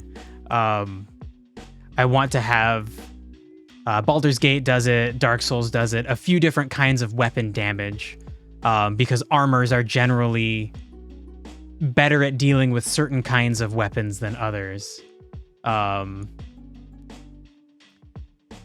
And yeah, that's a good point. This would be a good spot to have, or actually maybe the next section should be weakness and resistances. So we'll have bonus damage, we'll have immunity, and we'll also have a chemistry system. Oh my God. I think I don't want as big of a focus on bonus damage as Pokemon, it is really fun to know that your attacks are going to hit really hard when you, I don't know, when you go up against a Dragonite and you know, like, oh damn, he takes double damage from ice because he's flying, and he takes double damage from ice because he's a dragon. He's going to take so much fucking damage from my ice attack. That feels really good, but I don't want that to be the only focus of the system. I want there to be way more focus around, I think chemistry is a good term, like realistic interactions. And yeah, we definitely want like statuses and healing for sure. Like we talked about before, I think healing will be a relatively limited thing. I fucking not a fan of trying to fight a Snorlax in Pokemon. And he just rests over and over and over. Something like that with limitations is fine. But yeah, healing within combat needs to be pretty limited. Especially for the player character, like some kind of potion would be fine, but I want them to feel expensive, to feel like you don't just want to use them. And then in addition to that, I think having a stress meter will kind of take care of like balancing the system, because if you get hurt a lot and you just keep drinking magic potions to restore you to full health, that would still, I think, take a psychological toll on you. And you wouldn't be able to just keep that up. Eventually you'd like lose your fucking mind because you would be getting hurt a lot and then being magically returned to healthy, but you're still enduring a lot of painful situations. So then maybe we would talk about like healing. I think shielding would be important. I do like the idea of a shield system where your shields are weak to certain things. So like if you made a shield out of ice, it might be resistant to ice damage but weak to fire damage. But that would be a good way to prevent actually getting hurt. So like shields won't be as strong. Like you might make the same amount of effort that would let you heal 30 HP would maybe only give you a 25 HP shield to protect yourself. But then the side effect is when your shield breaks, you don't take a bunch of like psychological stress because your shield breaking doesn't physically hurt you as a living creature. And yeah, we definitely want status effects, so I think that should be its own section. And then as far as parrying goes, I think I want there to be two kinds of parrying. Maybe not stress, but strain. That's interesting to differentiate the terminology. I think stress overall is still a better term for it because it's more... I feel like that word gets at the heart of the idea better. It's probably a more commonly used term. But, and for that reason, like kind of overused, overplayed, whatever. But I think stress is a better... It's just more clear. And yeah, we should definitely explain that. Maybe with healing and shielding, we'll explain stress in there. And then for the parry system, I want there to be two kinds of parry. So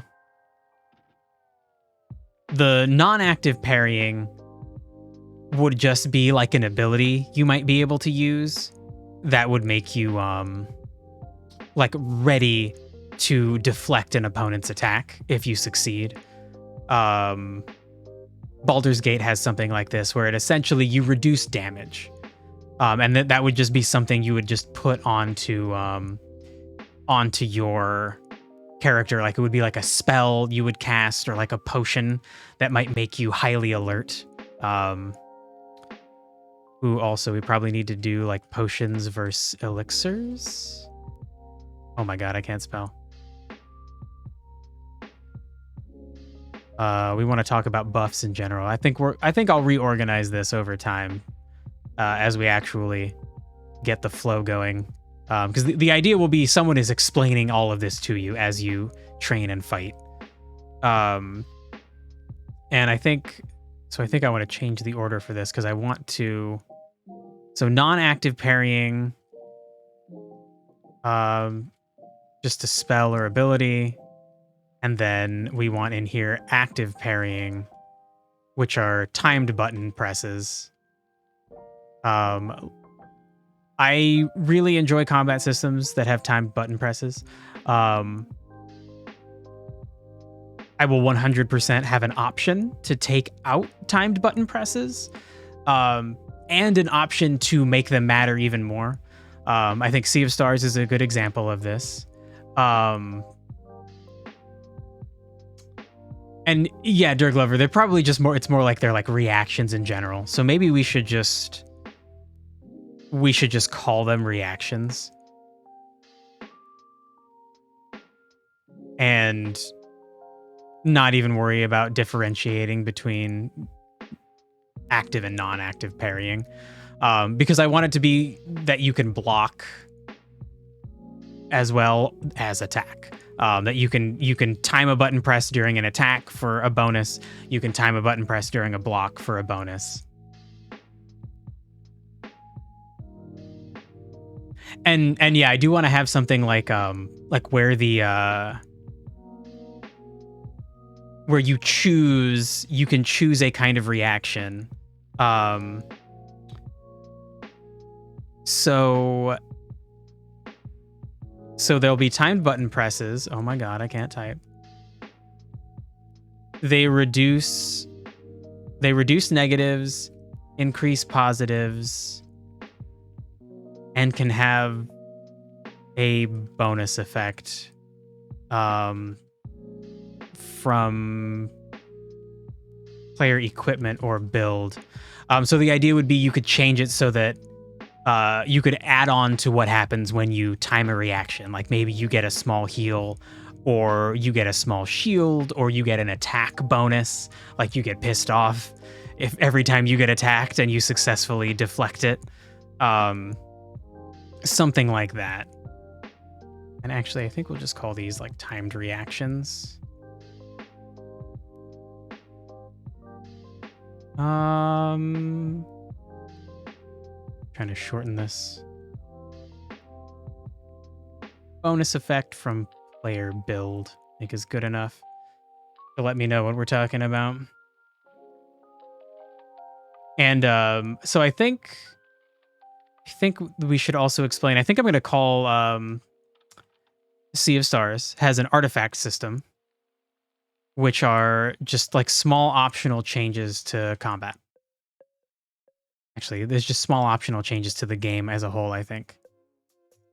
And they'll be important to note here after timed reactions, because I want players to be able to just turn off timed reactions. Some people absolutely just don't want to deal with it. And Sea of Stars tries to be like, well, they're just bonuses, so don't worry if you don't get them. And like, I think that ignores human psychology. You can't put those things in the game and have me feel okay when I don't get them. I need to fucking get them. I need to be as strong as I can be, and I need to block attacks. It sounds and looks really cool in the game. You're never going to get me to just accept it as a bonus. It's part of the combat. And I want people to be able to just turn them off, and also make them matter more if they want. I want them to be able to make the timing easier, make the timing tighter and harder, make the bonuses bigger, make the bonus smaller, just turn the fucking thing off completely. And if you turn it off, then it'll just be like, on average, you'll do like a little bit more damage with each attack, and you'll take a little bit less, rather than just completely removing it, because then that will mess with the balance of the game. I'll kind of like, if you turn it off, I'll just kind of take an average for how much people usually get them or miss them, which is how I would be balancing the game anyway. And I'll stick that little, I'll change the attack damage and damage dealt and damage taken to take into account the fact that you can no longer make or miss or hit those blocks. Yeah. Yeah, they do play shitty music if you don't hit the fucking timing right. And yeah, definitely we want again, a thing from Sea of Stars, the like synergy attacks. And I think you'll have to find them or train to get them. Most need training or discovery. Sea of Stars has a lot of cool synergy combo attacks. Like it takes an ability that one player can do and an ability that another player can do, and then you use a bonus attack where they do those things together. Very fucking fun. And that goes to the last thing that I want to add from Sea of Stars, which is I guess I'll just call it the lock system. That's what they call it. I'm gonna just look it up here. Oh my god. So enemies in Sea of Stars will go to do like a charge attack, and they will show a series of locks. It's this thing over here. This guy's doing it. This dude's gonna do a really strong attack in 2 turns, unless you hit him with a slashing attack, a blunt attack, and a slashing attack.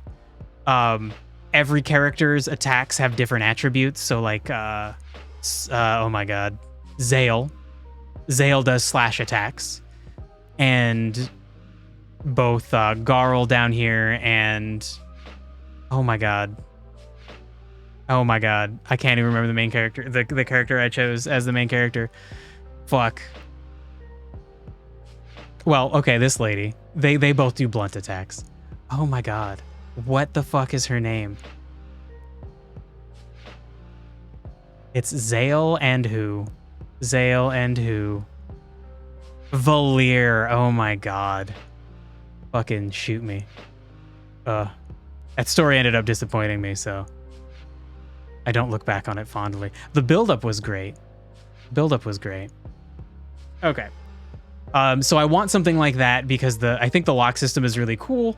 It changes how you are prioritizing combat, because you might usually in combat you're like, let's just kill the weakest enemy, or let's get rid of an enemy, either our greatest threat who doesn't have a lot of health or a weak enemy that we can just get out of the way. But the lock system incentivizes you to change your focus on to something different for a little bit.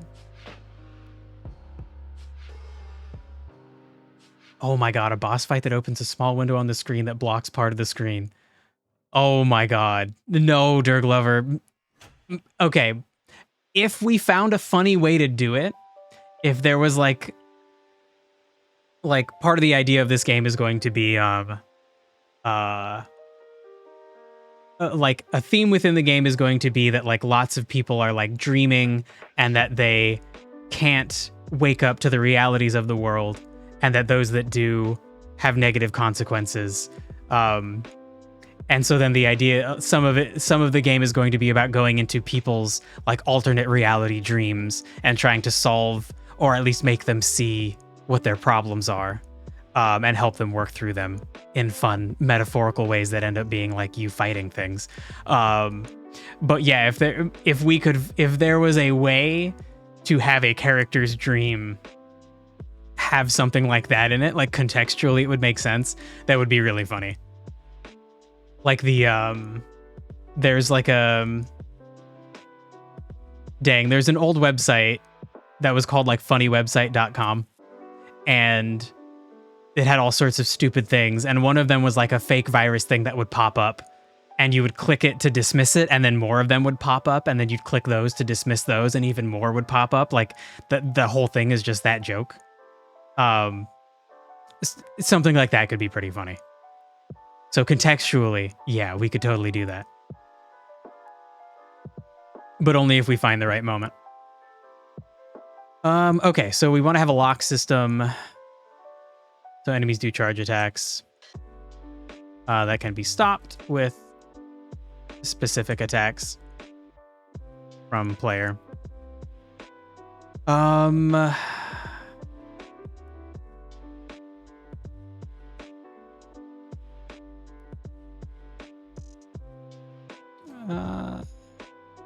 Change scaling, sure. So then we want to explain all these things, and then we want to have like a few. Let's see. I think maybe this should be in a separate section. So I think once we explain combat and the quest system and items and crafting, once all that is explained, then I want to have like a small little like actual demo level. I want to have like a small open area that actually like demonstrates how the game should function. And within that, there will be more of all of this, but you will be able to put forth the you'll be able to put into play all of the things that you've learned. You just have to get it out of your system or it'll haunt you for the next 8 days for sure. 8 days, not 7 days.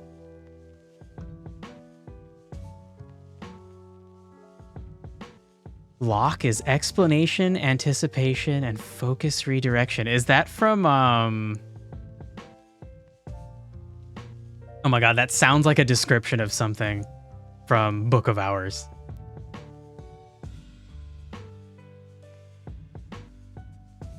But yeah, it is focus redirection for sure. Is there anything else we need for combat? So we explain. I'm gonna explain the basics. Talk about status effects, healing, weaknesses, resistances. Potions versus elixirs versus other buffs. Also, to be clear, a potion is a quick one-time use thing. An elixir is something that will buff you for a long time, but you can only have one on at a time. Unless you get a special ability that lets you have 2 or maybe 3. I don't know. We should probably explain, maybe at the end of the fight, we definitely want talent trees of some kind. So we definitely want to talk about talent trees and experience. I want the experience system in this game to be incredibly like fluid. Like imagine if as you were playing Pokemon, you just slowly earned rare candies that you could give to other lower level Pokemon. So that way you could, if you caught a wild Pokemon, you could bring it up to very close to the level of your current Pokemon to encourage you to have a wide variety of team members. Because I fucking hate the way that in Pokemon, I feel like when I get to the end of the game, I can't add new people to my team. We need rest mechanics, definitely. I don't know if that'll be important for the opening area demo, because my goal is that it'll just be like a small area. But I definitely want there to be like a camping system. I want you to be able to like throw out a tent, pass the evening recovering stress.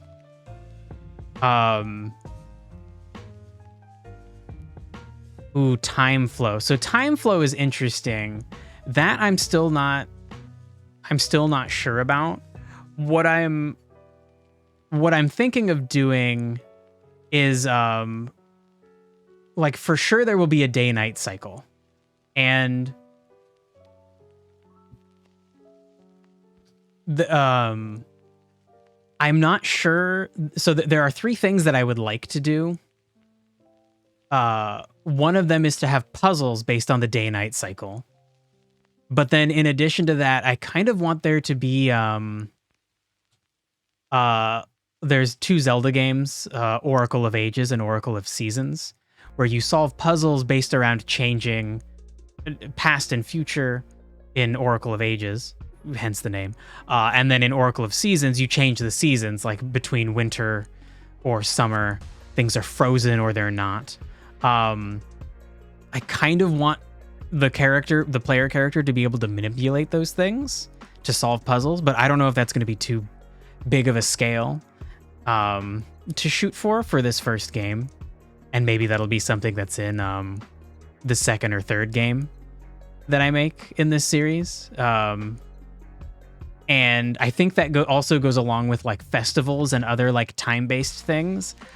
I want this game to feel like a game as a service game like Genshin Impact, but like it's not really that. Like you can't spend actual money to get things. I want to make jokes about being able to do that. But I like the way that Genshin Impact has like events going on. Like on a yearly basis, they have some cool events that come around that are actually interesting. They have some events here and there that are like, they're kind of dumb. They're not fun. Some of them are fun. But there's like some yearly events in the game that are pretty cool. So I like that idea, but again, I think some of those things might be too big. They're in my brainstorming document. I'm still not sure if we'll be able to hit that. I would like to, though. I absolutely would like to. It's interesting to think about NPCs not being available. I feel like that would be annoying. Unless if the player always has like absolute control of time, and some NPC is like, oh, sorry, I can't like build you a house. I'm busy building stuff for the winter festival. If you could just be like, fuck that, and rewind time or jump time ahead. Stardew is annoying. Some aspects of it, yes. But I think it works with the game that it is. I would say you're a goddamn liar if you've never been annoyed by Pierre closing his shop. If you've tried to get to Pierre's shop to buy some stuff and you get there like 10 minutes late, or no, you go early enough and then some event happens in the town and you can't just be like, look, I don't care about Linus rummaging through trash cans right now. I need to get to fucking Pierre to buy some seeds. It's the last day I can plant them. And that cutscene takes so long that when it's over, Pierre's shop is closed. Like, that is so fucking annoying. If you've never been annoyed by that, I think you're an insane person, or maybe you just have the patience of a saint. But I think it's like it's intentionally like that because then it makes the world feel it feels real in a way. You hate Clint having a day off. That's pretty funny. The person that I actually hate the most is as far as their schedule is Marnie. Marnie is like never fucking home. She is always out doing shit. It's so annoying. I just need to buy a heater for my animals, lady. Like, where the hell are you? And the answer is that she is having an affair with the mayor, except it's not really an affair because neither of them are married. And so they're just hiding it because they're weirdos. I fucking love Stardew Valley, though. Like, holy shit. So much fun. But maybe we will toy with some of these ideas. I do like the idea of the player being able to affect time and just move it to how they want. It's really cool to be playing Pokemon Gold for the first time and to have it turn to nighttime as it's about nighttime in your real life. But then it becomes annoying when you realize, like, maybe because of your schedule, you only have free time to play like during night, or you only have free time to play during the day. And so then it's annoying to go and change your game clock. Like, you have to actually like change the time. It just seems weird. It's not just like a function in the actual game to just jump time forward a little bit. Just real quick, pause, tap a button, jump time forward. Maybe it will be limited. I don't know. I can't think of a good way for it to be limited and for it to not be annoying. I think maybe the way Stardew Valley does it is okay, where you can always like jump ahead and maybe you can't go back. And so maybe maybe somebody wants to try, like, I'm sure if my game was even the slightest bit popular, people would try speedrunning it, but like past the least amount of in-game days or something like that. And then that would limit like how much you can camp. You'd want to use like more healing potions and things. You'd want to really keep your stress levels down so you didn't have to camp and like take the time to pass to the next day to heal and reduce your stress. You'd also want to be really careful about characters that you need help from. If they're busy with things, you need to make sure like, oh shit, I need to talk to that guy before he leaves for the weekend. I can't just pass time forward like 3 days till he comes back. So yeah, limiting it might be really cool. And maybe letting you rewind time, but only like so much every so often. Like, yeah, having something that recharges is an interesting idea too. I think that'll be something that I have to like revisit. I think when I'm making the open area demo, when I'm actually sitting down and trying to come up with puzzles, if I keep coming up with good ideas for puzzles that involve the player being able to like change the seasons, move time forward, things like that, if it just seems too fun to not do, then I think I will for sure commit to doing it. But it seems like it's going to be hard. And I think at first I want the game to function without all of that, because there's so many challenges I have ahead of me. Like the last thing to add to combat, NPCs. This is going to be like so much work. Getting allies and enemies to function properly in combat is going to be fucking crazy. But it's so important. It's so fucking cool to play a tactical RPG and to have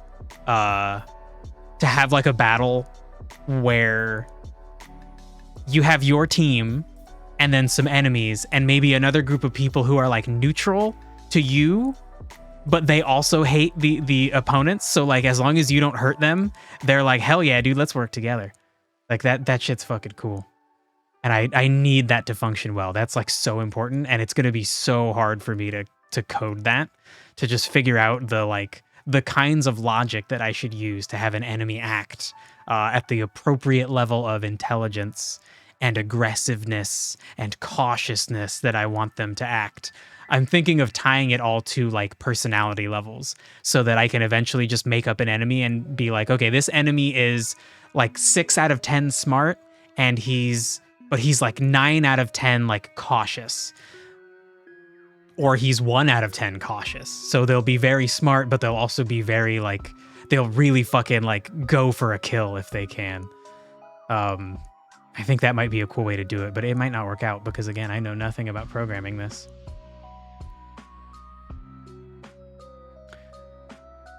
Maybe I need to reach some core to make it possible. Oh, like you need to do something to be able to move time in the location.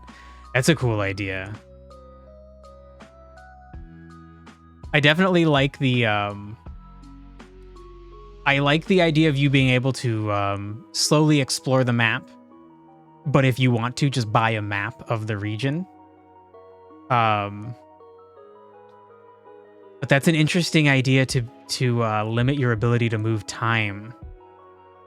Okay, I'm gonna add that to the I have the brainstorm document open over here.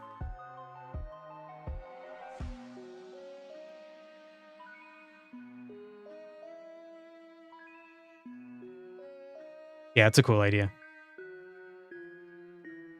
But again, that'll be stuff that comes later. If it comes at all. Maybe the first game there will be no time flow mechanics. And then when I make a sequel, we'll add that kind of stuff in. Okay, so for the open area demo, I think the focus of this will be or like the towers in Breath of the Wild. Yeah, I think that was what I was thinking, because I've been playing Tears of the Kingdom recently. So for the open area demo, I think this is just going to be like some statements of things. Mojito, you're in my way, girl. Okay, so I want this area to feel alive. So that means like animals hunting, weather, plants that move and regrow. And I think this is like probably one of the most important focuses that I want to have for the game world. And another reason that I think making it monochrome will be really helpful. I'm going to make a lot of mistakes, so I want to be able to like make new assets or change things easily. How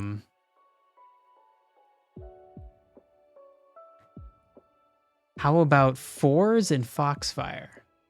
Now what now?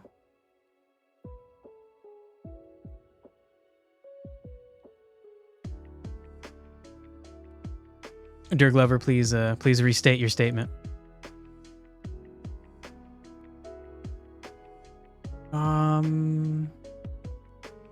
And I think we want to have a few biomes naturally. So like maybe like a desert, a river area, a forest, a mountain area. And maybe you can't like explore huge sections of each of these, but just some little spots to see different environmental effects on display. Like in the mountain area, you get high enough and there will just be frozen water. Like forests on fire. Interesting. Forests on fire when you still have pressure and obstacles. Okay, that's still not totally clear.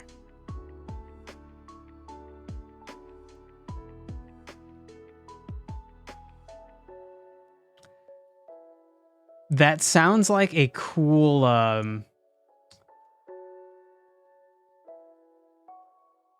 that's okay. It sounds like a cool idea to have some kind of like environmental disaster going on. I think the problem would be, is it just gonna spread? And then like in Minecraft, if you light a large area on fire, it'll just eventually burn itself out and destroy the forest. So maybe in like special areas for like an event or something, the area would like be on fire, and then you would need to do something. Maybe you would be unable to pass time forward because there's some kind of like catastrophic event. You can't just pass time forward a bunch and let the forest fire go crazy and destroy the environment. You'd have to actually solve the problem. But yeah, so that's a good thing to talk about, because I definitely want the environment to feel like it is real, in that you can see things happening in it, like animals hunting or running from you as you go by them, or going to get water, people like walking from one village to another, being able to like pick herbs or fruits or plants that will grow back eventually. So I want things like that to be dynamic, but I think the area itself needs to have some level of permanency. And I think the forest fire is a great example of something that I probably don't want to do. Maybe we could have rules for little areas being able to be lit on fire, but nothing crazy.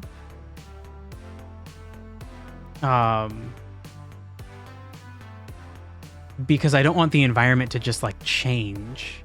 Otherwise it would have to be, otherwise I'd have to make a game like Minecraft where everything is just like simulated.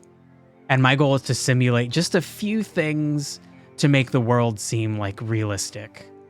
But actually it sounds really funny to, like, what if you let the forest catch on fire, but then you had wild animals in it? Like imagine if a little pack of Squirtles lived in the forest, they have water attacks. And so they would be like, yo, no, we're not going to let the forest burn down.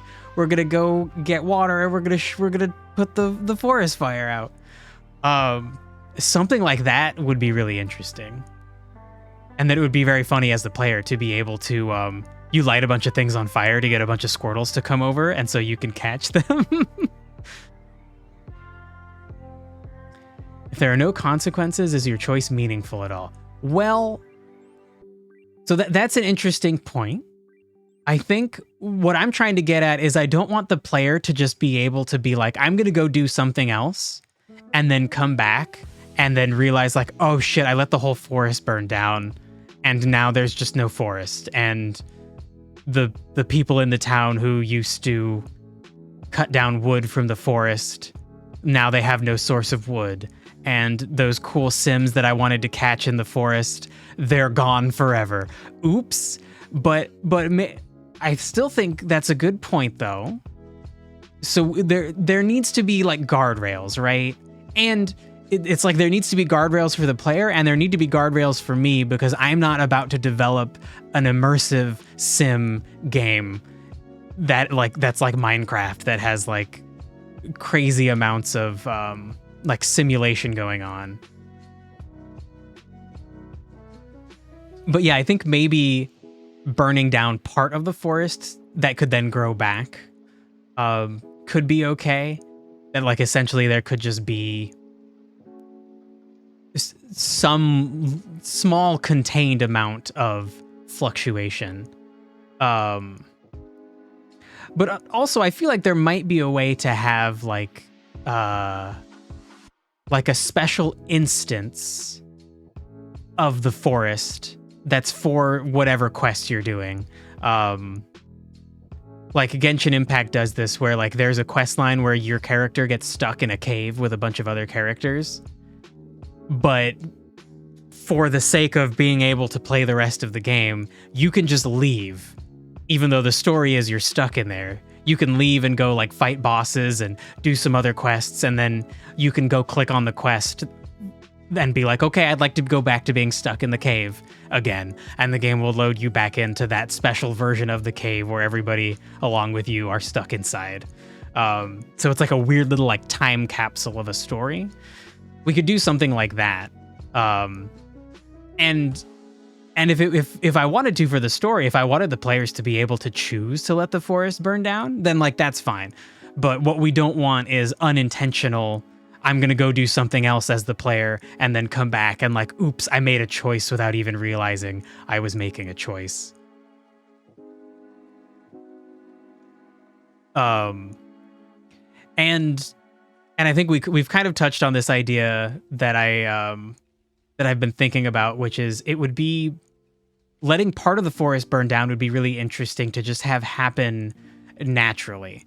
I think it'd be really cool as a player to be able to go through an area and see a small little bit of it change. And yeah, I guess I may need a list of principles. Yeah, definitely. I'm going to write down principles for environmental change in the major brainstorm document. Because yeah, I feel like the goal is I want to do as many things as possible to like surprise the player. I want them to be able to use their intuition and understand what's going on, but to regularly like be surprised that something changed. And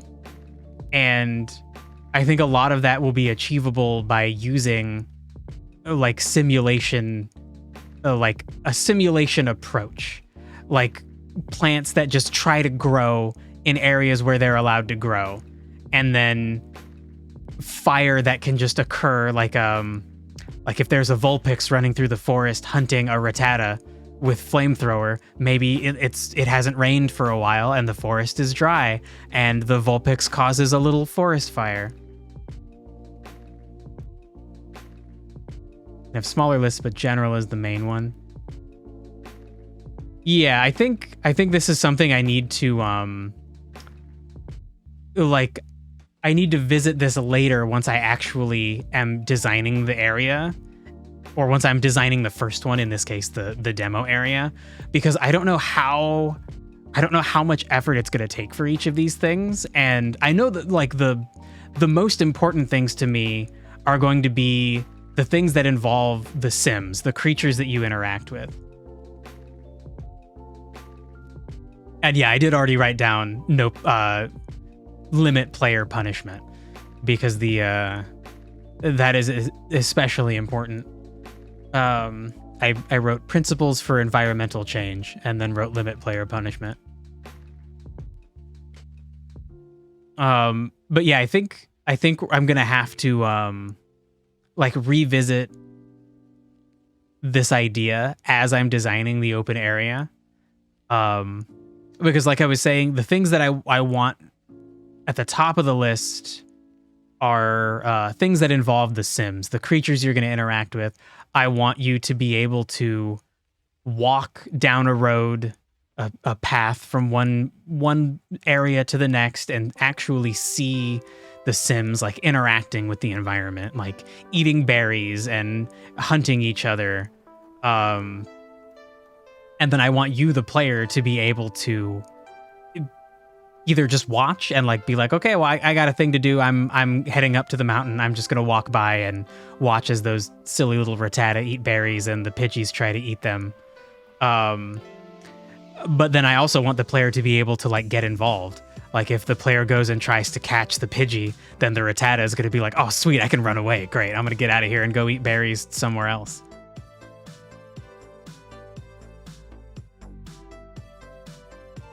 The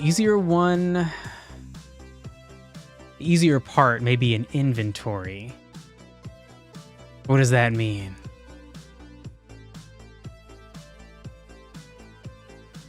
It's fully flat, no collider boxes, like no collision, no gravity. Yeah, I think something like that is what we're going to start with. It's going to just be like very simple things that you can see, like in the Pokemon games, you can walk over to a bush and pick some berries.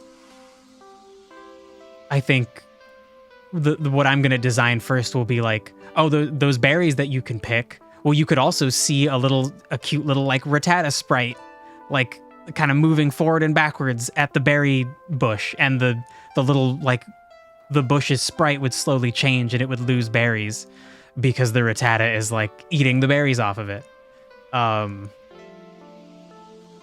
And then if you wanted to, you could go try to catch the rattata. Or you could scare the rattata away from the rest of the berries because you're trying to pick berries. Those are the things we're going to start with. And then I'll add more and more things that I can think of. And then if certain things end up being too difficult, then I'll have to come up with some kind of new way to change what my scope is for the project.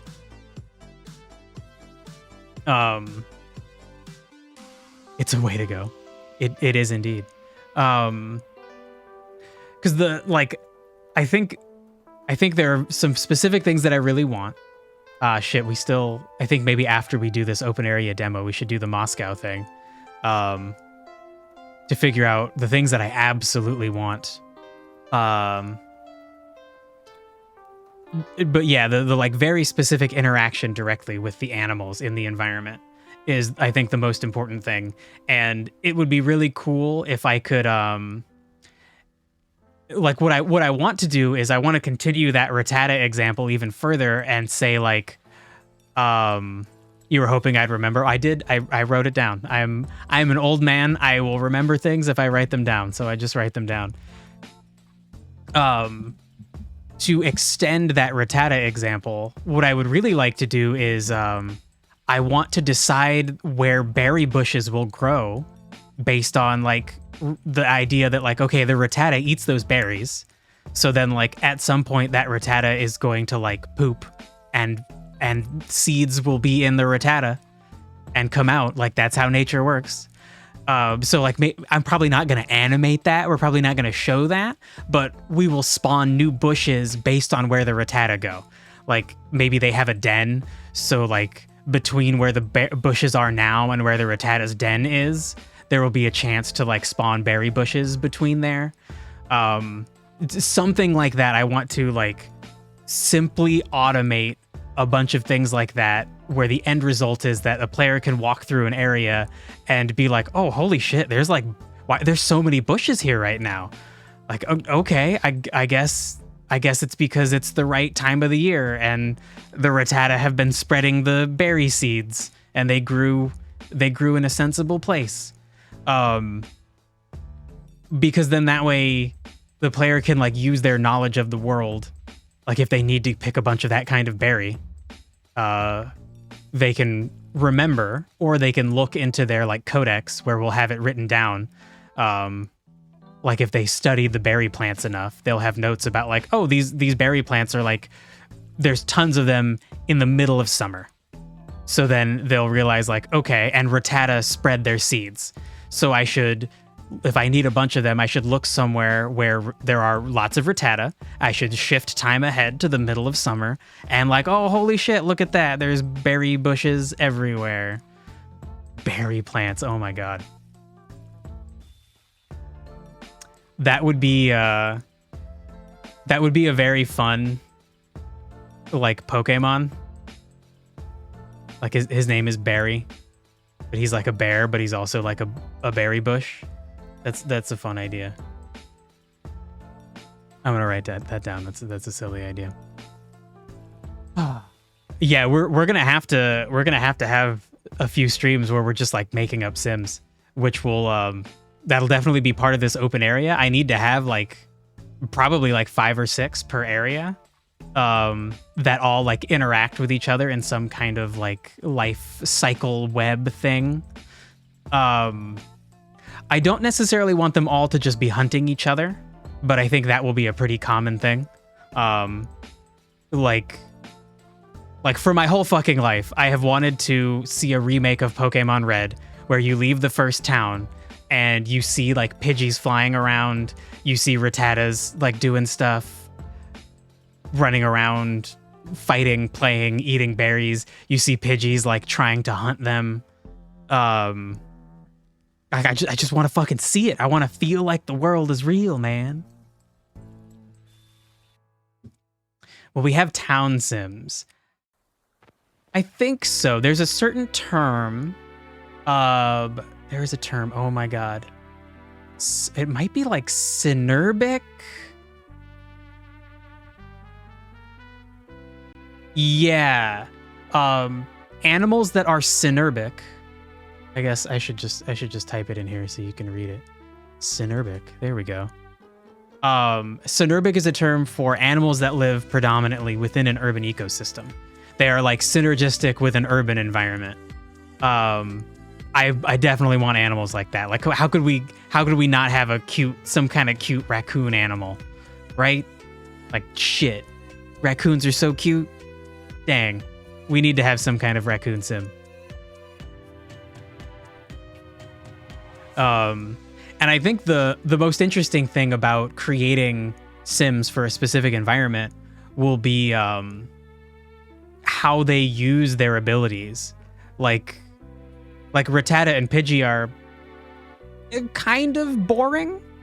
Like they're just like normal types. Like Pidgey could use Gust, but like I want to see like a Tangela monster thing trying to hunt a Vulpix, but then Vulpix just like flamethrowers it, and then the Tangela monster's like, oh yeah, shit, right, you're like fire type, like, ow, that hurts, I'm gonna run away now, sorry, I was desperate for some food, you're right, that was a bad choice, I don't want to die, I'm gonna run away. I want to see that in the game, which I think means the game needs to look very simple, but maybe not minute level monochrome. Maybe like you said, when we add elements in, we need to have some kind of simple color palette for that. But the art style needs to be very simple so that I can have all of these things without hiring a fucking team of artists. And then maybe if my idea is cool, I could convince some actual artists to work on it on the next one. Berry can root down and be an ambush predator. So I thought of that immediately because I was recently playing Cadence of Hyrule, and there are enemies in that where they're a tree, and when you get next to them, they like jump out and attack you. You can tell they're not a real tree if you watch them. Every so often they kind of like shift around, so you can tell they're a fake. But holy shit, yeah, that's a hilarious idea. He just like plants his roots in the ground and then just looks like a tree, and like some hungry Rattata comes up to eat the berries, but then like actually no, it's not a tree filled with berries. It's a berry pretending to be a tree. Yeah. Oh my god, yeah, that's gonna be fun. Trying to come up with a bunch of silly shit like that.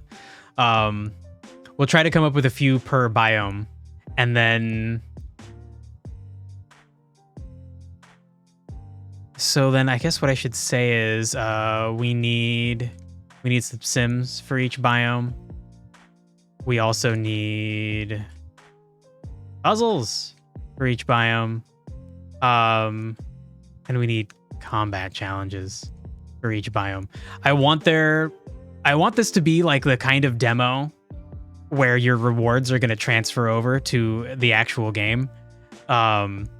And so then I want to have a bunch of challenges in each biome that's like, you're not going to beat this desert challenge unless you've gone and gotten a character from the river and from the forest, because this one desert challenge is so hard. It's such a hard combat challenge. But then I still want there to be quite a few easier challenges, and this is very clearly like this is an extra optional one.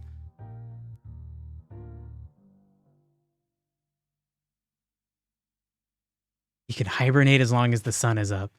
It's maybe a misuse of the term hibernate. Hibernate's usually long term, right? But that is a cool idea that they're like a nocturnal predator. Like during the day, they just kind of like chill out as a tree and collect energy. There's not enough photosynthesis. Yeah. Yeah, at night they're like, shit, time to fucking eat. It's a fun idea. It'd be fun if like during the day they're like harmless. They just kind of like doze around. And so like Rattata can come and eat the berries from their plant body, but then like at night they start to stir. And so like if you're a hungry Rattata, you might risk eating some berries into dusk. But oh boy, if the berry wakes up while that's happening, you're gonna get eaten, dude. That's a fun idea. And then we probably need quests for each biome. We'll probably have like a small town area where where all this is done. You'll learn all the controls in the town. And then before you actually leave, like you'll be like right outside of the town where you'll learn combat and stuff. You started berry storming. Oh my god. Imagine they can grow a special berry that can heal. Yeah, that's a cool idea. I think it'd be nice if I like the idea of being able to capture, like, how do I explain this? I like the idea of having the Pokemon that you capture in a regular Pokemon game, not just sitting in your computer doing nothing. I think it'd be really cool if you could have them go do things that they were normally good at. And so it'd be really fun if you could like, if you could catch extra berries and then keep them in some kind of like, maybe not a computer, however you're storing all of your extra sims. Maybe you have like a berry farm, and then maybe there's some other Pokemon that's good at like taking care of plants, so you have them like tend the berry farm. It could be a fun thing to do.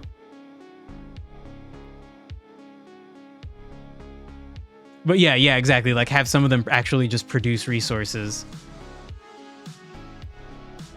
And then I had also thought of something similar to your idea of buffing crafting. there's this cute board game. Oh, is it called Flamecraft? I think it's called Flamecraft. The game itself is just okay. But it has adorable art. And dang it. When will I learn? Open image in new tab. The like different dragons help you have different shops.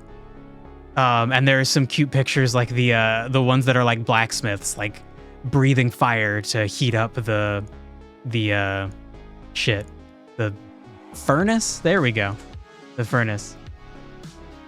They craft dice. I don't know if they craft dice in the game. They might give you access to different materials, but they each definitely have their own little thing that they do. But yeah, the art for this game is like 10 out of 10 adorable. It's so freaking cute. Oh my god, this one guy's just like polishing gems. Oh my god, it's so I want to play it. It's like not even, it's very similar to some other games that I have already played and think are better games. But the art is it's just so cute. Oh my god, it's so dang cute. So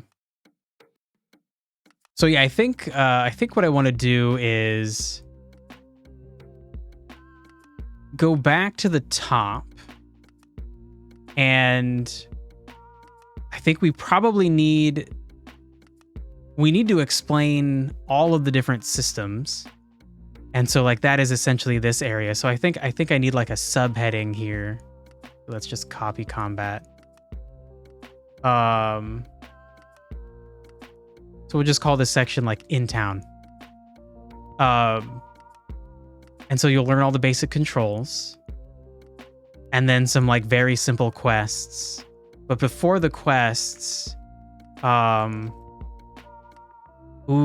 actually, should crafting be something you learn about after combat?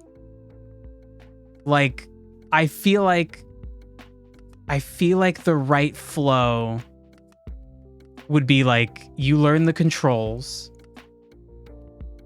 and maybe to get like your starting equipment, you do like a very simple quest where somebody's like, hey, take this ore to the blacksmith. He'll make you a thing. Great. Now you can go learn to fight, because the huge focus of this game is going to be like fighting and exploring. And this is going to be like, it's like you want to actually learn this stuff after. So you learn to control yourself. You'll learn like the very basics of the quest system.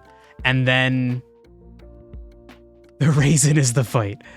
Indeed. Fighting is the reason you play the game.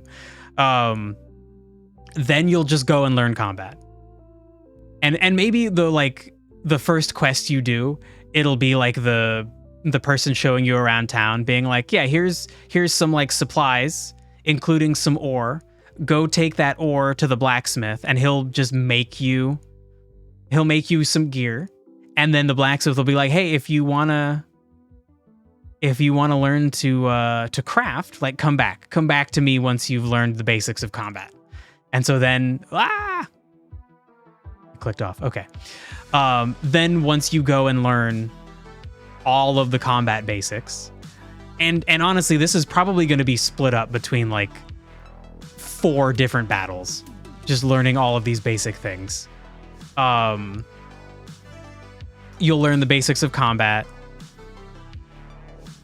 and maybe explore a little bit. Ooh, yeah, I'll have to feel that out, because I feel like what I would want you to do is as quickly as possible be fighting and exploring to like understand that the game is why it's fun. And so maybe like once you go out into the open area and you find some ore, then maybe whoever you're with who's like kind of guiding you will be like, oh, hey, you could, if you want to learn how to craft stuff, you should go back and talk to that blacksmith that made you some gear. He'll teach you how to craft stuff. The game where you craft dice is called Dice Forge. That makes sense.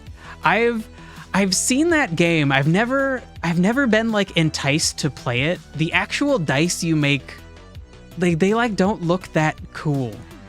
The game has really good reviews, so it's probably fun, but it's like if I remember right, the dice that you're making are like plastic, and then you like pop pieces onto them. I don't know why that's like not that cool to me. It's like not, it doesn't like intrigue me for some reason. I'm sure it's a fun game. It's got a 7.2 on Board Game Geek. Pretty much anything over 7 is fun to play. I think there might be a more fun game that uses the same mechanics or similar mechanics, but usually any game over a 7 is worth playing. Board Game Geek is notoriously harsh in their ratings, especially when a game is like gets broad appeal. When a game's only been reviewed by like 20 people, sometimes they're all a little easy on it because they're the people who are super eager to play it. They're playing it at like a pre-release or something. But then once something gets like hundreds of reviews, it usually the score lowers quite a bit. Okay, so yeah, I think I'm just gonna like write down that flow. So like order of events. You're gonna learn to move. You're gonna learn to quest. And I think, did I really just, there we go. Learning to quest is important because that will be how you, that will be how, like, if you come back and play the game after not having played it for a long time, that will be where you go to be like, what was I doing? And also maybe have a little section that's like, do you not remember the controls? Here's the controls.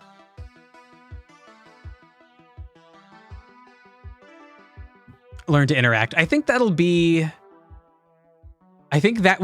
the quest.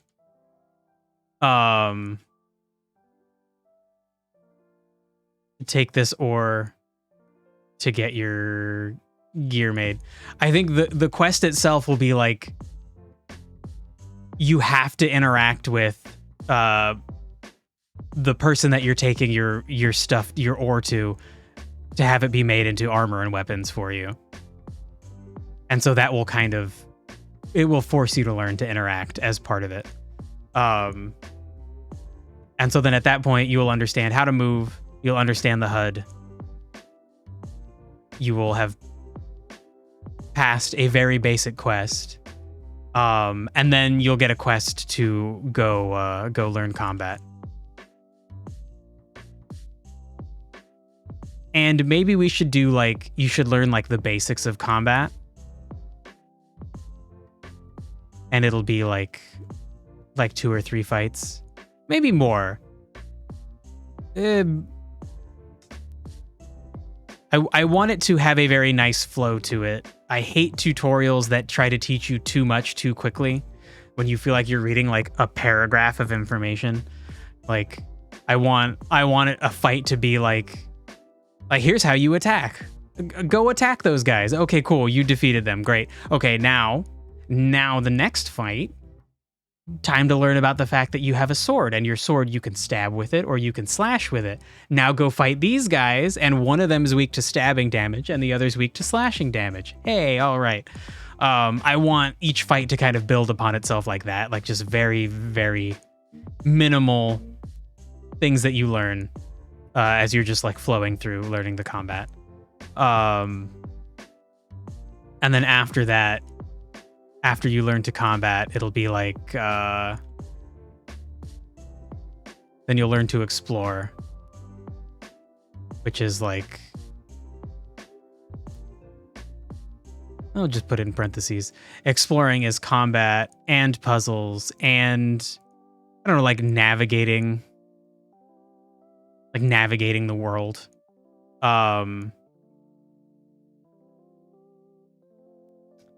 I think this section will be like driven by quests. Like at some point I want to encourage the player to go to like the base of the mountains where it gets cold to get some like something that would be helpful for them, or we want to send them into the mountains so that I'm like, hey, go to the desert to get this thing to make some food that will keep you warm, or to get some wool that will let us make you some warm clothing. So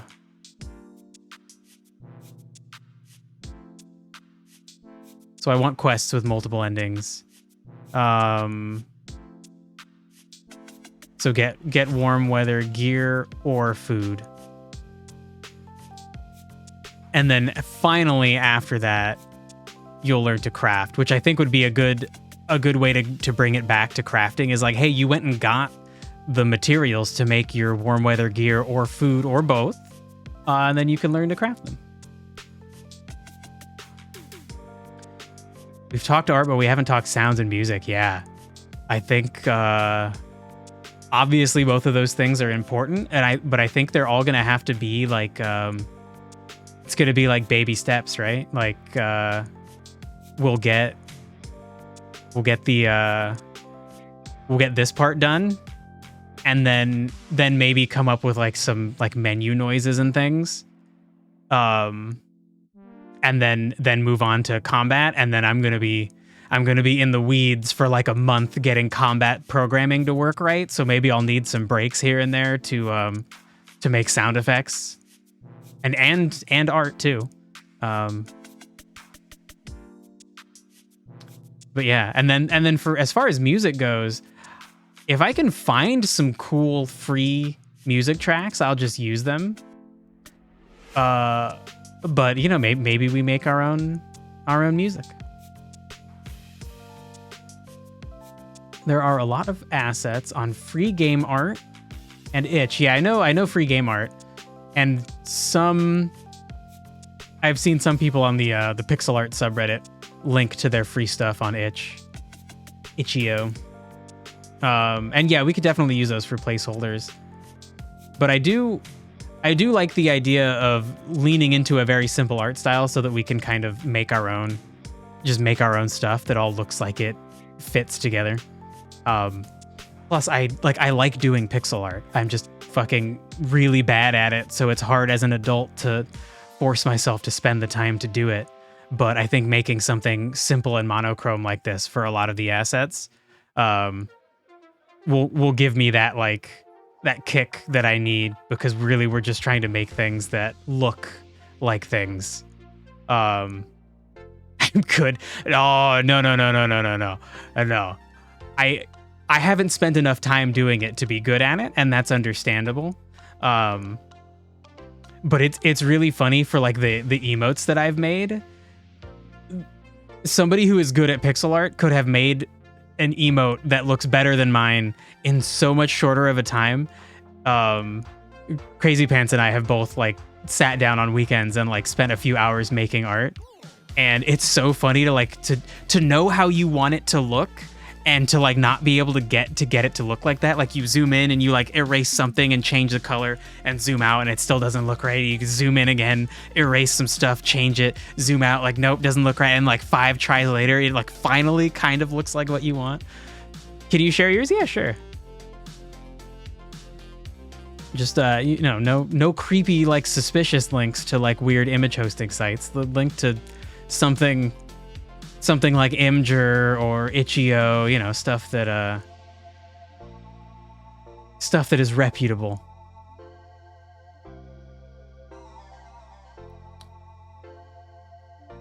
Now, back to this order of events. So after you've been taught to craft, which I guess I should specify is... So armor and weapons is one type of crafting. Potions and elixirs is another kind of crafting. Cooking is probably the other kind. I think that might be it. There might be something extra in there like rune making or some like rune writing if we want to put cool like runes onto weapons as like a special kind of buff. But I think for now we can have a simple demo with armor and weapons as blacksmithing, potions and elixirs as like alchemy, and then cooking. as cooking. Cooking's pretty self-explanatory. And ooh, alchemy might also be like explosives.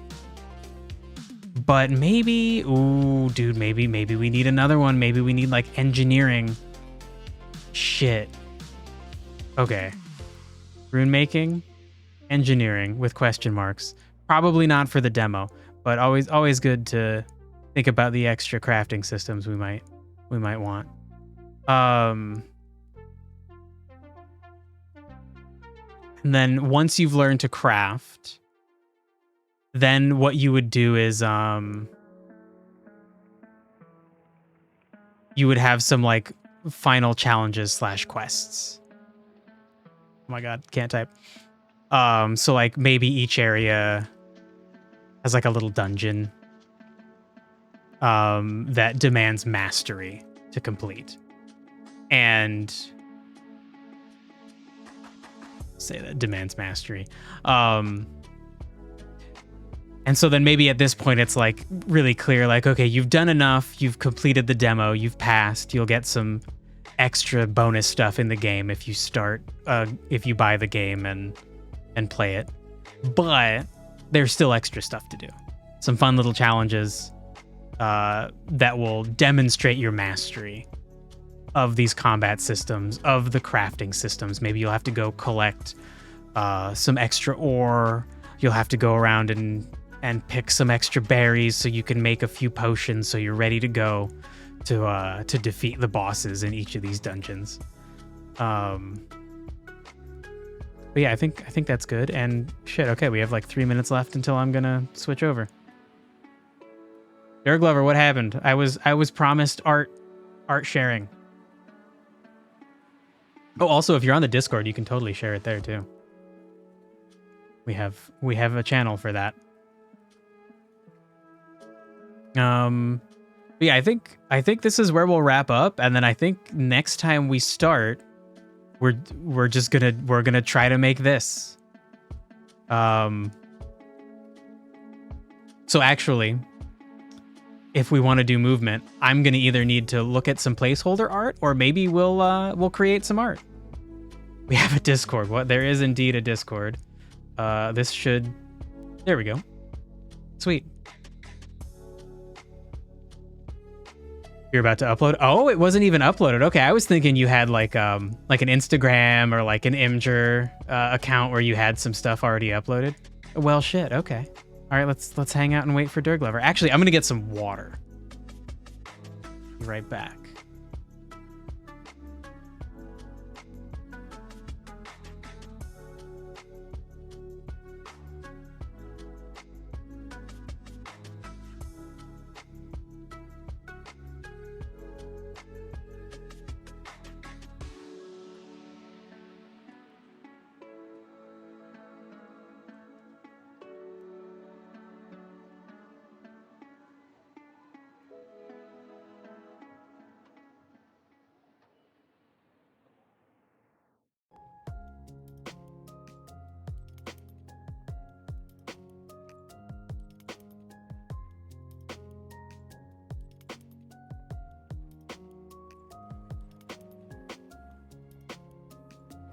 All right, I have returned. Hit me with that art, Dirk Lover. And we're gonna play a little bit of Temetsi.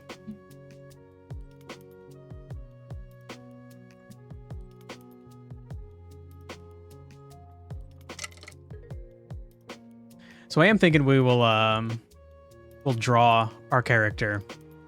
We'll we'll get a sprite going and maybe draw our character with some little movement sprites. Ooh, and we would need to think up some NPCs. Maybe like a blacksmith, a general goods person. Why not just do this now? Blacksmith, general goods, the person who is like gonna guide us and explain things to us. They'll need a better term. All right. We have an Imgur link. Oh, Did you just eat? I just clicked it. Thank you. Okay. All right. Let's go. Whoa. Cool. Cool. So it's not just like art. It's like, whoa, that link is a Discord invite from you? Whoa. Sorry, Crazy Pants. I just like copied the fucking thing. Here, let me open it as an image, and then we can zoom in.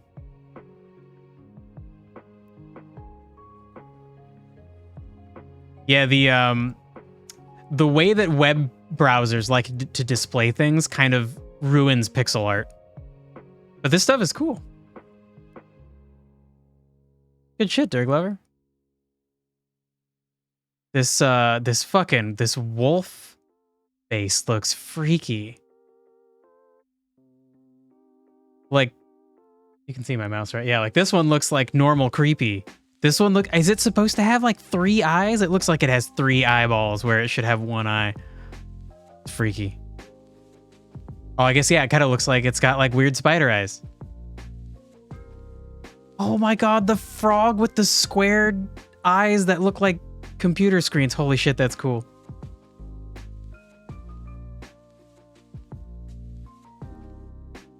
Those are just more ears. Oh my God, it does have a lot of ears. Holy shit. Okay, that's a little bit creepy. Cool though. That's fucking cool. Ooh. I fucking love this frog, dude. That frog's fucking sweet. Okay, the middle one, perfectly fine. The right one has some fun personality, but the left one is fucking cool. Dude, cool. These are really good, dude. Cute. Fun. That's intended. Makes sense. Kind of the same with the spiders. I think I like the middle spider the best, but I feel like the 2 on the sides look the creepiest. If I had to have like an ally in a game, I would make him look like the middle spider. He just looks more like a person. The 2 big eyes it's easier to deal with. Anyway, cool art, dude. It's fucking sweet. We'll maybe come up with some of that of our own soon. And shit, and then if I make up my own if I start making my own art, I'll have to figure out like pixel size, the like tile size that I want to use, like 32 by 32. You have a link where it has bigger pixels. Let's see, does it actually look... Does it look better or worse? It might look a little bit better. I think it still just gets blurred by the web browser. I wonder, can I just tell it not to do that?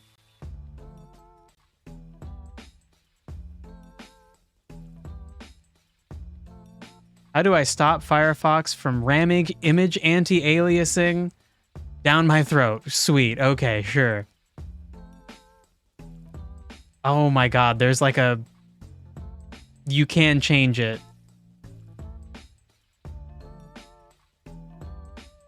But it looks like you need to like add in a like a few lines of code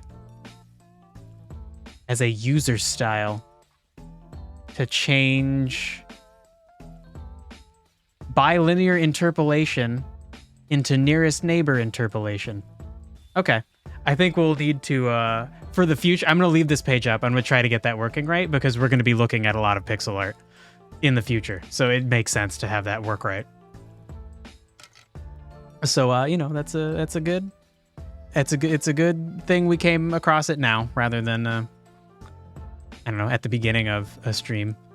So yeah, I think this is good for now. So next time, there were skeleton variations at the bottom.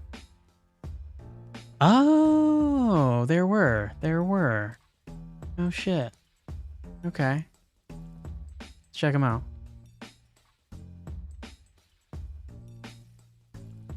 Oh, they have different weapons on their back. That's cute. Cool. Yeah, I feel like this level of art is what I'm going to be going for. Simple, but still readable, and then interchangeable is really nice. Very cute. I like the guy up top, the skeleton up top with the like ridiculous jaw. Is hilarious. I think the rest of them, compared to him, the rest of them look so like just like simple realism. But I like the ridiculousness of the size of this dude's jaw. It's fucking hilarious.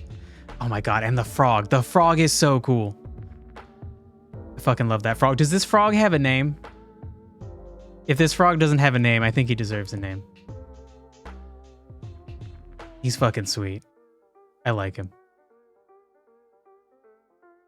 Oh, okay. So next time we're gonna either get some art for our NPCs and our player character, or we're gonna make some very simple art for them, and then get them moving around on a black world map like Minute, and maybe we'll come up with some lines for them to say so we can talk to them, and then we'll go into like making the controls, making a menu we can navigate, shit like that.